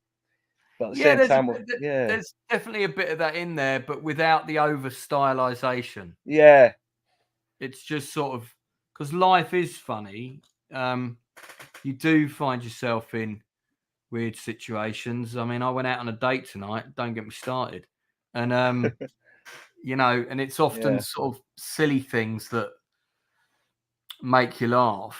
And you know, I was in the middle of having this really quite deep, not heavy, but deep personal conversation with this individual in this bar. And then what happens? These two people that are sitting next to us are friends with these other 4 people that come in with 6 children and all sit right next to us. So I'm like, yeah, I think we should move tables now if we're going to carry on this conversation. Sort of like silly moments like that, you know. It's very, very good at this show is very good at showing minutiae in life that you find familiar, that you think I've been in a situation like that, not necessarily with an exploding grenade in a safe, but talking of which, there it is. Yeah, it's look at that. We got a shot of it blowing up. Yeah. And Ray's already like built this lovely big pile of earth between him and it. That's interesting actually, because you can see that Matt Nable is of all the other individuals, he's the one that's furthest away, and he's shielded by 2 people partially. Yeah. Yep. Really well done seeing that. When it happened, it really came out of nowhere. Ray sort of comes around, executes people. That's when he gets the call from his wife. And he does exactly the same thing that Ray does. He does that. Yep, okay, yep, I'll be there in a second. Yep, no, just finishing up something. I'll be there. Just like it's any other day, you know. Yeah, it's like a job to them, though, isn't it? It's just another job in a way. Yeah, because it is. Right, now that's going into the next season, so we'll hold those stills there for a moment. And I'm gonna ask each of you a couple of questions. Did you not want my opinion on the episode then? No, Tox, don't be silly. Yes, please. Sorry. Chip in while I'm finding my things. Fair enough. So yeah, great episode. I like how it bled itself in. I was also surprised on the little twist, and I like how it works itself backwards. That is a good question. I don't have an answer. Yeah. Hopefully, Lance has an answer. I think it did really good numbers straight away. So I think they were greenlit for season 2 pretty quick. Keith is asking, did they know they were going to be able to have a second season at the end of the first season? So, but as far as how they wrote that, I like that. I did a little bit of that in my book, where you go forward in time and then have to jump back to kind of see the aftermath of the consequences. Of course, mine's not nearly as well written or as funny, but it's definitely something that I enjoy because it keeps you on your toes. I don't like a completely linear storytelling. I like to be kind of knocked off my feet and surprised. And I was very surprised by a lot of stuff in this. I love Dave. I agree with you, Lance. He's one of my favorite actors. Of course, I know him from different stuff than you do, but you know, I've seen him in I've seen Matt Nable in a lot of stuff. Yeah. He's so good. And again, another one of those that's very believable. And yeah, like Lance had said, or excuse me, I'm sorry, like Luke had said, you know, they treat it like a job because they're just tradesmen. They're just blue collar guys. It just happens to be that they're bagmen, for lack of a better word. You know, they're like B-level criminals. They're not like upper gangsters proper. Yeah. But they're just basically bagmen. Like, you know, give me a job, even if it involves violence or even murder, I'll do it if the price is right, you know, to a certain extent. I knew right away that box was going to be rigged. Unfortunately, a grenade will not do that. But that's fine. It's TV. You're not going to get 100% accuracy. That might have like severely injured one guy, but it wouldn't have created that huge gas explosion. But I get it. It's a TV show, so that's fine. I did like the fact that that Dave kind of in the back of his mind knew, you know what, this might be we call that in the trade, we call that a come on, where it's like this is the honey pot right here, come on and get it. And then it winds up being something that blows up in your face. Cause I was like, there's no way he's got this thing stashed. This is his escape plan in case something goes sideways on him. I knew that from the rip, but the rest of the stuff with the tweakers from the trap house, boosting the car and all of that was a surprise.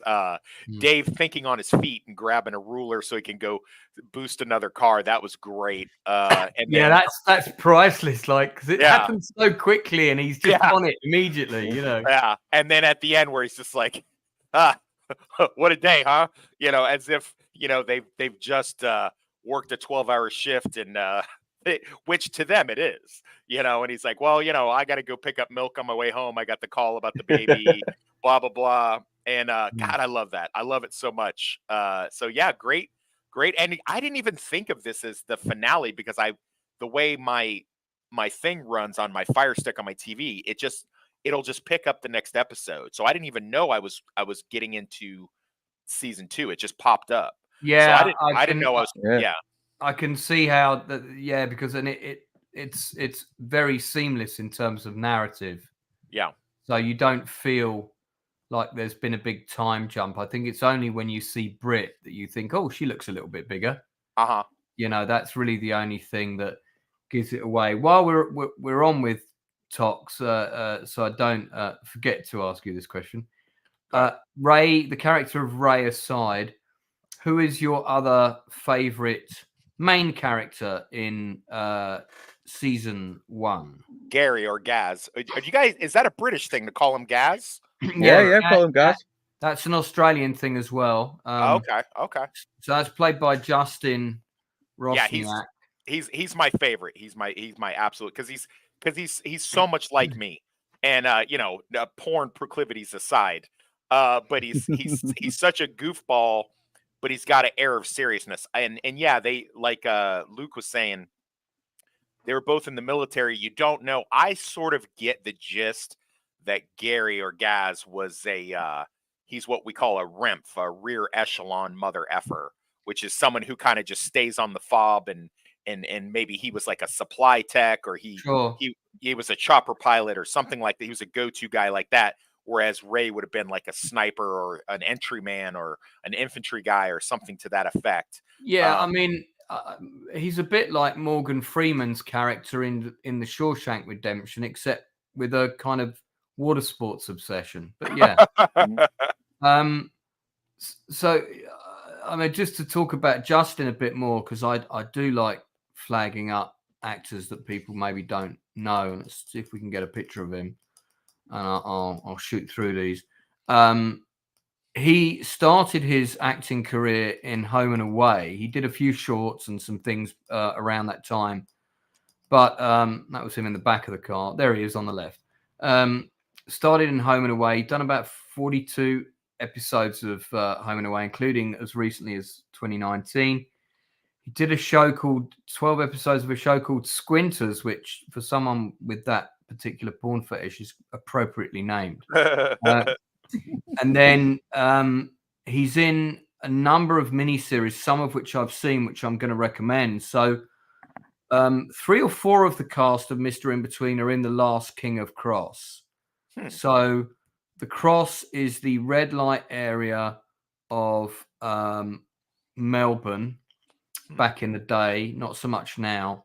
In the 80s and 90s, it was very, very open. It was almost a bit like, that area of Bangkok, Thailand sort of thing. Lots of bars, clubs, ladies of the night, so to speak. Lots of very open drug dealing, this kind of thing. And there's a good show called The Last King of Cross about that.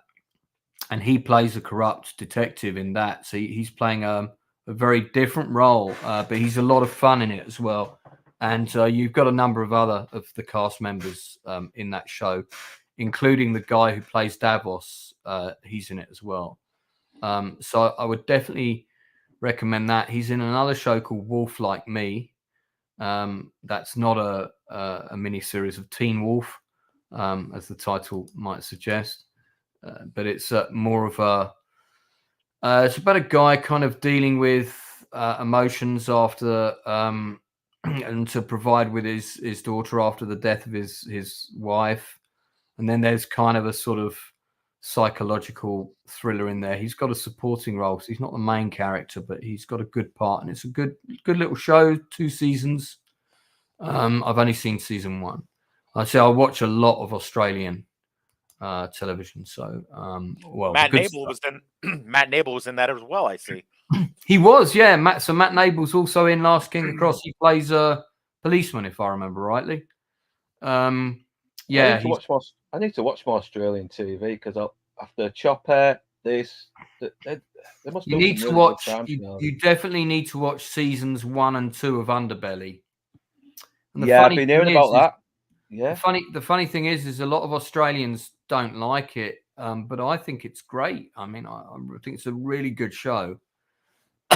It's kind of like, it's the equivalent of the Range Rover Murders sort of thing, but the Australian version. And each season is about a different crime family or whatever, but it's all sort of based on true stories. So it's got a very real feel to it. A bit too much voiceover, but not a bad show. Quite gripping. So what about you, Mr. Bastard? Who would be your favourite supporting character / actor in season 1? Yeah, I wish I could say someone else just to give this a bit more variety, but it is Gary. I know it sounds very a little bit typical, but he's such a great supporting character. Yeah, he's great. He's kind of an idiot, but he's always there for Ray, and you can tell there's this. Every time they're on the screen together, you just sense that connection between them. And yeah, even despite his little kinks and the fact that he has to have Ray fucking get him out of some very embarrassing situations, he still comes through. When the jobs get tough, he really does fucking knuckle down, and he really does show he is very competent at what he does as well. Very true. Very true. And again, Justin, a fantastic actor. Well, he would have been my first choice as well. So I'll pick somebody else. I mean, again, we have mentioned several of the cast. Even Jackson Tozer, who plays Vasily, he's perfect for the part, But I have to say, Damon Herriman for me, plays that role so flawlessly. You could believe that Freddie is a real guy. I didn't know he was Australian. I didn't know that.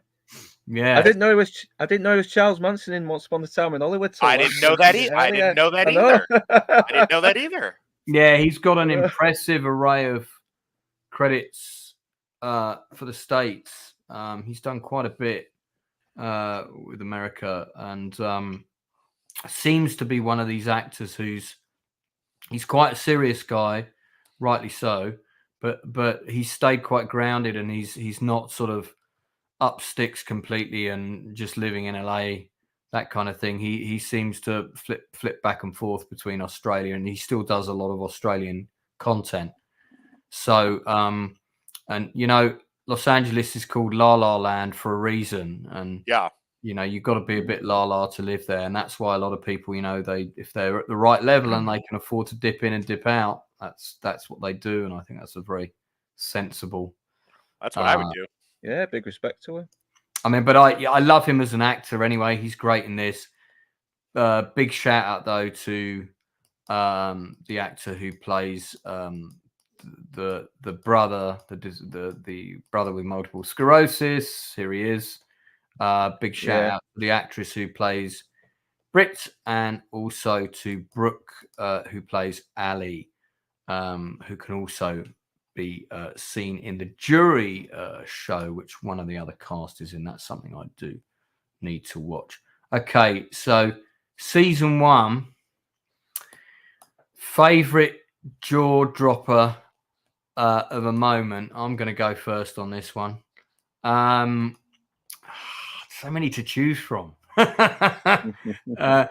I think for me, and it's funny because, you know, you could talk about when Ray suddenly kills this person or where he suddenly does that. But I'm going to pick a funny one, which is that Ray has committed to his friend that, yeah, okay, I'm going to take the hit for you. I'll say that your porn is my porn. And then suddenly the Russian wife pulls it out and says, this stuff's sick. This is sick, Ray. Is this what you're into? You pee on women? You pee on women? And he's like looking at Gaz, and Gaz is like, his face and all. Don't say anything, mate. Don't just go along with it. And he's sort of forced to like nod, gritting his teeth, going, yeah, well, that's me.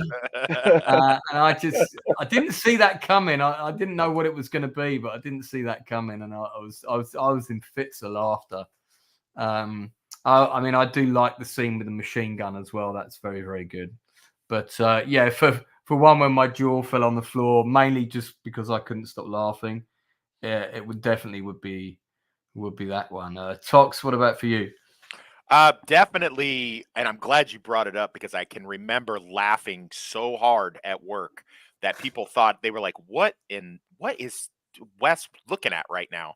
And it was the scene that you mentioned where he rocks up to the other guys, and he's the tweakers, the stoners, and he's behind him, and it just kind of like not even behind him, but like the camera just kind of pans over, and you see Ray standing there, and he's just like, yeah, hey guys, what's happening? You see the look on the chop shop owner's face, and because he recognizes him, and it's just kind of just Ray just had rocked up and just was standing about there, and yeah, I'm just laughing because it's so funny because of everything that had led up to that.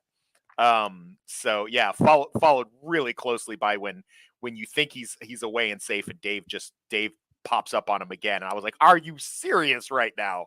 Are you serious? So but yeah, like I said, whimsical, and yeah, so that's and that's in the same episode, so I think it's okay. Yeah, well, indeed. Bastard or northern lad. Well, yeah, it's a fucking tough one. There's so many great moments. Him battering the people that knocked his fucking daughter's ice cream out, the safe explosion. But I'll pick one for the sake of this stream, and that is when they're trying to fucking decapitate apparently what's seemingly dead brother while he's fucking when he wakes up. Yeah, and he just wakes up with a bullet in his head and he's like, bullet must have ricocheted off his skull. It's so casual, like it's so great. Thanks, Captain Obvious. Yeah. And we see more of him later. Yeah. He's alive. Thanks, Captain Obvious. Yeah. That is pretty good. I did laugh with that bit. Okay, right. I've got a couple more questions for you before we wrap up. I mean, I probably won't do favorite walk-on character, although Vasily would probably either Vasily or the guy who breaks open the safe with the blowtorch would be my favorite walk-on. One of the things I do want to ask is about in terms of the show is I guess the tone, because for me this kind of comes under the question we asked before about sex and violence in Banshee. Does it go too far? Is it just right? Is it needed? I think that question needs reframing slightly. I would say let's talk about the sex, violence, and humor. How does that work? I mean, I'll give a short answer, which is I've rarely seen a show. I'm not saying I haven't seen any, but I've rarely seen a show that gets the balance and the tone as right and as believable as it is here. Tox, your thoughts? I would mostly agree with that. When it gets serious, it gets really serious. And it doesn't really happen in the first season, but you get a couple glimpses. I definitely got as I said before, even though it's dense storytelling and it makes you piece the stuff together, and it's quick and fast and it's lean, like Luke said, it's definitely one of those things that as I said, I didn't know I was watching it's so out of pocket and whimsical at times that I didn't even know I was watching the season finale until, like I clicked on it, to either pause it or, use the restroom or something like that. So I just thought this was just another day. It doesn't have like a huge lead up to what's happening. And that's not true in later seasons. So I feel like I like the escalation of it. And it's definitely something that took a little getting used to. I was as surprised as the both of you how short the episodes were and how much, but I think I'm justified in having binged it as fast as I did and not wanting to put it down. So I'm looking forward to a rewatch. I wanted to try to rewatch it before we did this, but unfortunately, we've got so many other programs and stuff I'm doing with Collar. So, but this is my third watch of the show. Oh wow! And you're always ahead of me. You're always ahead of me. I'm on episode 7 of season 3. So I did a whole load in a couple of days and did like a ton of note taking because I was just going to do the whole thing in one day, but I think we'll do it per season. I can't do that with any other show. There's no other show, even Justified, which is one of my favorite shows. I can't do it. I have to set it down. Even Banshee, I have to, because but this I could pick it up, I could put it on my phone, and I could skim through it and watch it, and I would be just as happy to do so. I can't take my eyes off Ray. When Ray is on the screen, everything he says, everything he does, his facial features, everything he doesn't say, and the looks that he gives are, I can't believe this was his first big thing. It's amazing. Yeah. What do you think, Northern? Just on the tone and the blend and just overall? I think it's very dry at times. The way they play the humor out. It doesn't, because like I said, it doesn't feel like MCU type of humor, or it just feels like very natural, doesn't it? It feels like humor that he could believe could happen, could come naturally from actual human beings, and it is also funny. Yeah, that's what I mean. And it's the violence is very underplayed compared to most shows, but what I do like most is just how, like Toxic said, it's just the way Ray plays the part. He never overplays it. He very underplays it, and yet he still manages to be very charismatic in it. Like what you mentioned with his facial features, he says a lot with his facial features, but at the same time, he never really overreacts either, to a point where he's not giving anything away. He gives a lot, but never gives anything away either. One of the things that's interesting about Scott Ryan is that, and I mean, this might just be timing in terms of pandemic and things, is that he did The Magician, which again, he wrote and directed in 2005. Then it took how long it took 2018 to get Mr InBetween, 26 episodes. He's also a producer on the show, wrote most of the episodes.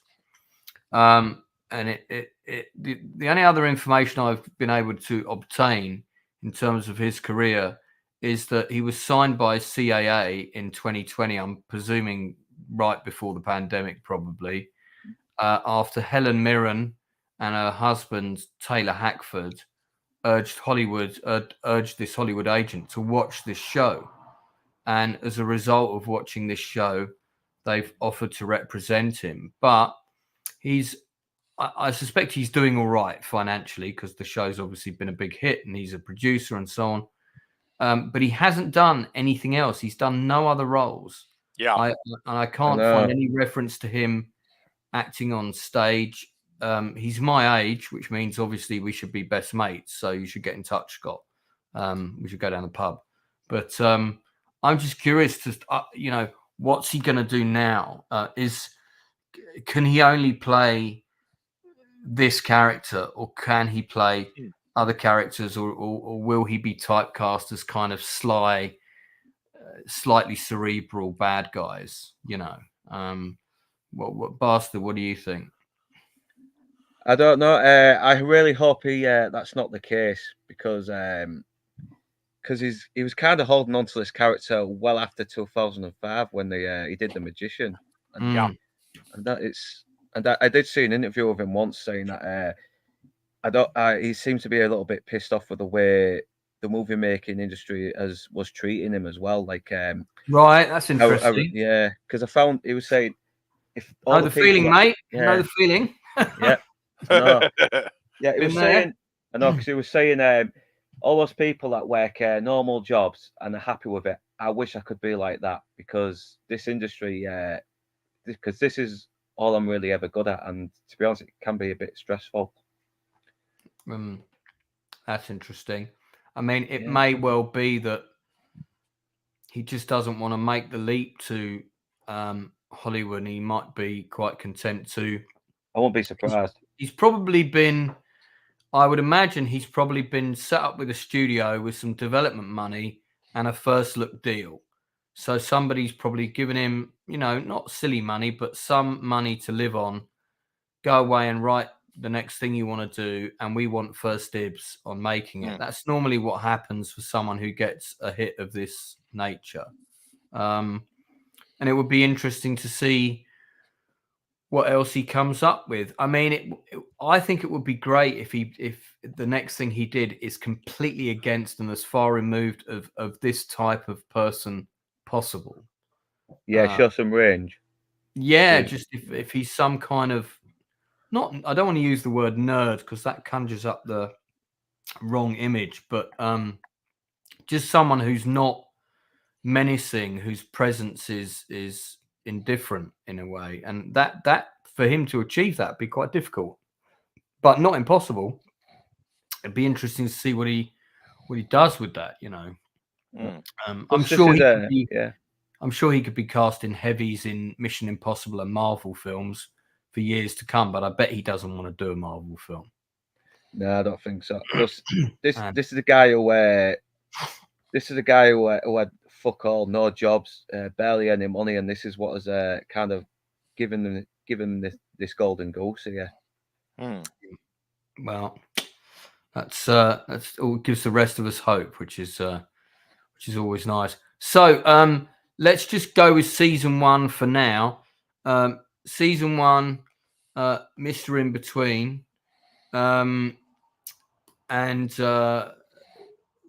just give me 2 things each that make this show a standout over others before you give me a rating out of 10. So Tox, give me a couple of things. The speed at which you can fall in love with these characters, like I would be happy to watch any one of these characters in here read the phone book, or agreed, nerdy. Yeah, I was about to say that, but I didn't want to interrupt you. Nah, you're good. I saw it at the same time, and I 100% agree with you. But especially now, yeah. But yeah, I would watch these guys have a dinner party. I would watch these guys, you know, open Christmas presents, and in fact, we do see that. You know, just their average everyday life. I find them. You know, I'd go out and have a drink with any one of them. I'd love to date. You know, Allie. I'd love for Britt to be my daughter. You know. Oh my God, dude! You know, yeah. I said that I saw this show with my ex-partner, and I remember we both said the same thing. Oh my God, if we had a kid like that. Yeah. You know, I don't think we'd be breaking up. And I find all of them to be very endearing to me. And then the second thing I'd say is you know, the fact that it's able to surprise me, you know, especially that last, again, like I said, I didn't know I was watching the season finale, but the fact that, you know, Ra's al Ghul just pops up out of nowhere and then becomes kind of this pivotal character, and everything that happens in those 2 episodes, I was kind of, I mean, with the exception of the fact that I knew that the box was a come on, With that Yeah. exception, everything else, I was just like, "Are you serious right now? Are you?" And I get that kind of surprise chuckle. Any show that can do that to me, because I'm kind of jaded. I'll watch something, I'll know exactly where it's going. I didn't know where it was going, and I like that. And it's not that mean subversion of expectation like The Last Jedi, where they turn Luke into an old Yeah, ancient, jerk. Yeah. It's the good subversion of expectations where you think you know where the story's going, and it kind of gives you a left hook. I like I'm gonna have to hold you there because that's 17 things over 2. But, sorry. No, that's right. I just wanted, because we're at 2 hours, so I want to limit the time. Yeah. But Bastard, if you could give me 2 things that Toxic hasn't already mentioned in his vast list, if there's anything left that make it stand out for you above the other shows. Well, probably the most consistently written show with very, very competent cast and crew. Yeah, that's the thing that makes it stand out to me. Yeah. I would say not to repeat any of the other things that have already been mentioned, and of course I agree wholeheartedly with them. And as a script writer, I would always say it starts with the script. But putting that aside, one of the things I really like about this show is the minutiae of family and relationship life of people in these occupations that we don't normally see. We don't normally see the hitman go and have a Christmas dinner with his girlfriend's family, which that's in the next season, and it's a scene that has disastrous and hilarious consequences. One of my favorite scenes in the entire show. Things like again, it's not in this season, but things like the scene with the unicorn, and also just the conversation he has with the daughter about the unicorn, and this little family minutia, which a lot of people might, or on paper wouldn't sound that exciting, is actually just as gripping as all the drama stuff, because it adds this amazing real human layer to all of these characters and makes them so believable, and you care about them. You care about them a lot. You kind of want Ali and Ray's relationship to work. You want them to find a way through, because you want Ray to have a degree of happiness somehow, because you root for him. At times you're horrified or disgusted by him, but you probably root for him more than you run away. Nerdly, you can find the show on Disney in the UK. The entire show, unedited, is all on Disney. It is available on Blu-ray, but you can watch it all on the Disney Channel. It's in that kind of mini section under sub channels, but it's there. So so that's it for me. Ratings out of 10. Toxic, what would you give it? Season 1, this would just be on 10 out of 10. 10 out of 10. Nice, good. Yeah. Mr. Bastard. I don't usually do the 10 ratings, but I'll give it 9. I always give it 9. I don't like to give 10 out of 10. Yeah, just in case I found any flaws on my later rewatches. All right. I have to say, actually, I probably would say it's the strongest first season of a show in this genre I've ever seen. I mean, I can't quite put it in the same ballpark as The Shield, because The Shield is an hour show. This is a half-hour show. They're two very different animals, but they are in similar genres. What is this genre? Well, this is it's an action. It's not. Sorry. It's a. We kind of covered it at the beginning. It's a drama with dark comedic humor. But it's essentially a drama. The Shield is a cop drama. You can't outright say that Mr InBetween is a cops and robbers drama, or even you can't even say it's a gangster thing, because it's got too much else. It's also a family drama. It's also a love story. It's also about a man dealing with demons. There's so many things that this show you can say has that isn't in a show like Underbelly or you know, it's got a lot more layers to it. But in quality wise, I'd definitely put it on par with the Shield. Probably, a 9 out of 10 for me. You know, I'd be leaning into a 10, might even go 9.5. I'd have to like really do a deep dive to see if I can find a flaw in the show, and don't think I've been able to find one yet. Same. So we're just about to wrap up, guys. Now, a couple of special announcements. If all goes well, I'm supposed to be on Critical Drinkers channel. What? On Tuesday at 7 p.m. with Paul Biddis, the military advisor from Napoleon, who's been on my channel before. There is an interview with Paul under industry interviews. He was filming Napoleon at the time, so he couldn't talk to me about it, but we talked about 1917 and other things. He was going to come on my channel again because obviously Napoleon's taken a bit of a bashing, and he wanted to talk about how and why some of the battle stuff was shot the way it is, and what you've seen and what you haven't seen, and to the degree that he's allowed to talk about that stuff. And he asked if he could come back on, and I said, of course you can, because I said I wanted you back on. And then I thought, actually, I might be able to get you on a bigger channel where your voice would really be heard. Would that be better? And you know, the rest is history. So we should be, I hope, if that all goes well, we should be doing that at 7 o'clock. Hell yeah. Tuesday. I am going to do a Nielsen ratings episode after that. So I've put it at the time of 10:30 GMT just in case. But yeah, should be doing a Nielsen ratings show right after. I don't think I'm just checking to see if I've got a stream tomorrow night, but at the minute I don't think so. I might need to double check that. For some reason I think I do, but nothing's coming to mind. Anyway, you can check the channel and you'll see, but there will be a Nielsen ratings episode on Tuesday, and every Tuesday going forward I'm always going to try and have them on around sometime between 10 and 11. Sometimes they'll be slightly later, sometimes they'll be slightly earlier. Fantastic. Mr. Bastard, what you got coming up? Batman Returns. I'm currently editing it now, and hopefully should be done by tomorrow. Fantastic.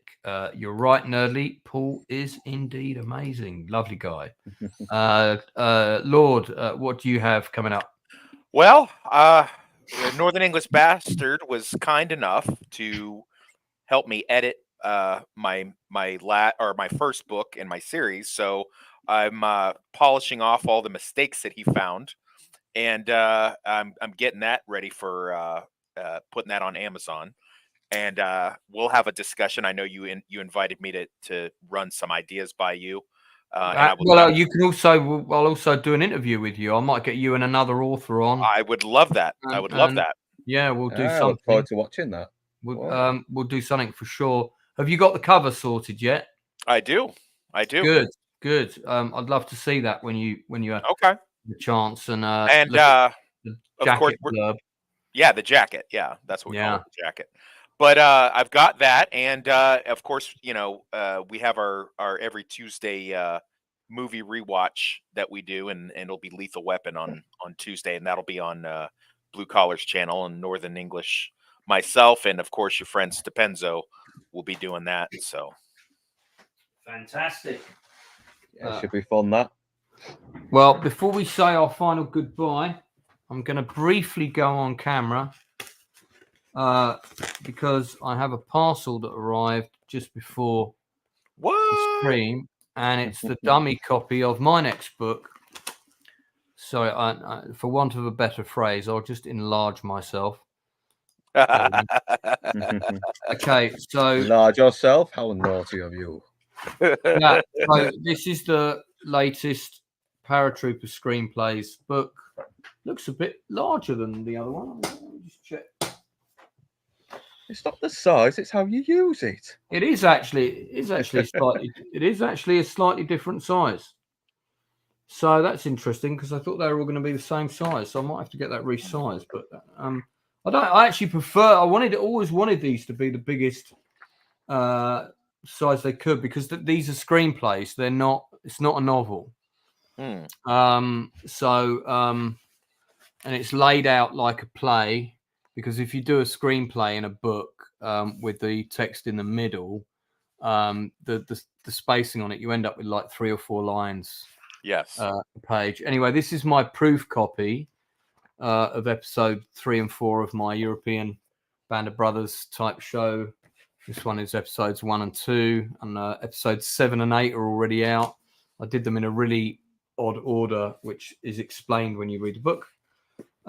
So yeah, I've got to go and start proofreading that tomorrow. So I'll be getting my pencil out and doing the big red line of doom.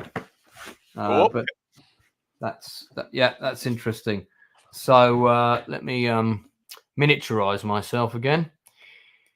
Boom, there we go. Okay, well, I think that's it from me and my guests. Just remains for me to thank Lord of Toxicity and Northern English Bastard from taking time out of their walk in the yard and giving me a free window to come and be my guest on the channel.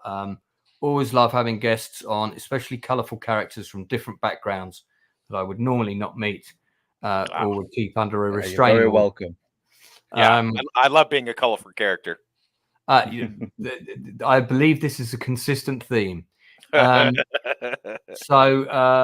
it's fantastic. I look forward to seeing you guys. Keith has mentioned that I do have a stream up on December the 4th. I need to double check what that is. I think there's something I've forgotten.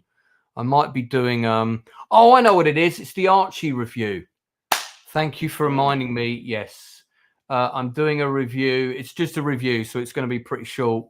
It's a gut reaction review to the 4-part drama series about the life of Cary Grant, and he's played by the actor Jason Isaacs. And it's all about his relationship with he married a Diane Cannon. So there's some stuff there. It's a really good it's a lovely little show. I think it's either 4 or 6 episodes. I binged it, stayed up really late, and I thought I've got to review this. If I don't do it soon, I'll forget. That's what I'm doing tomorrow. I'm reviewing Archie. So I'll be reviewing that, I think, at 9 o'clock. I'll probably be done in about half an hour. It's not going to be a deep dive. It's just going to be a gut reaction to what I thought of it and whether you should watch it or not. So you can pop in at 9 for that, because it will be live. It's not a video, because I always forget how to edit. Right. That's it from us. Thanks very much for tuning in. Thanks for all the comments. Thanks for Keith, Nerdly, Darth Plato. I saw you there, and others who were in the stream earlier. We will be doing one of these on each season of both Banshee and Mr InBetween, and I'll wrap those up before I move on to any others. In the meantime, never forget to tell the people that you care about that you love them, and we shall speak to you again soon. Bye-bye. Bye-bye.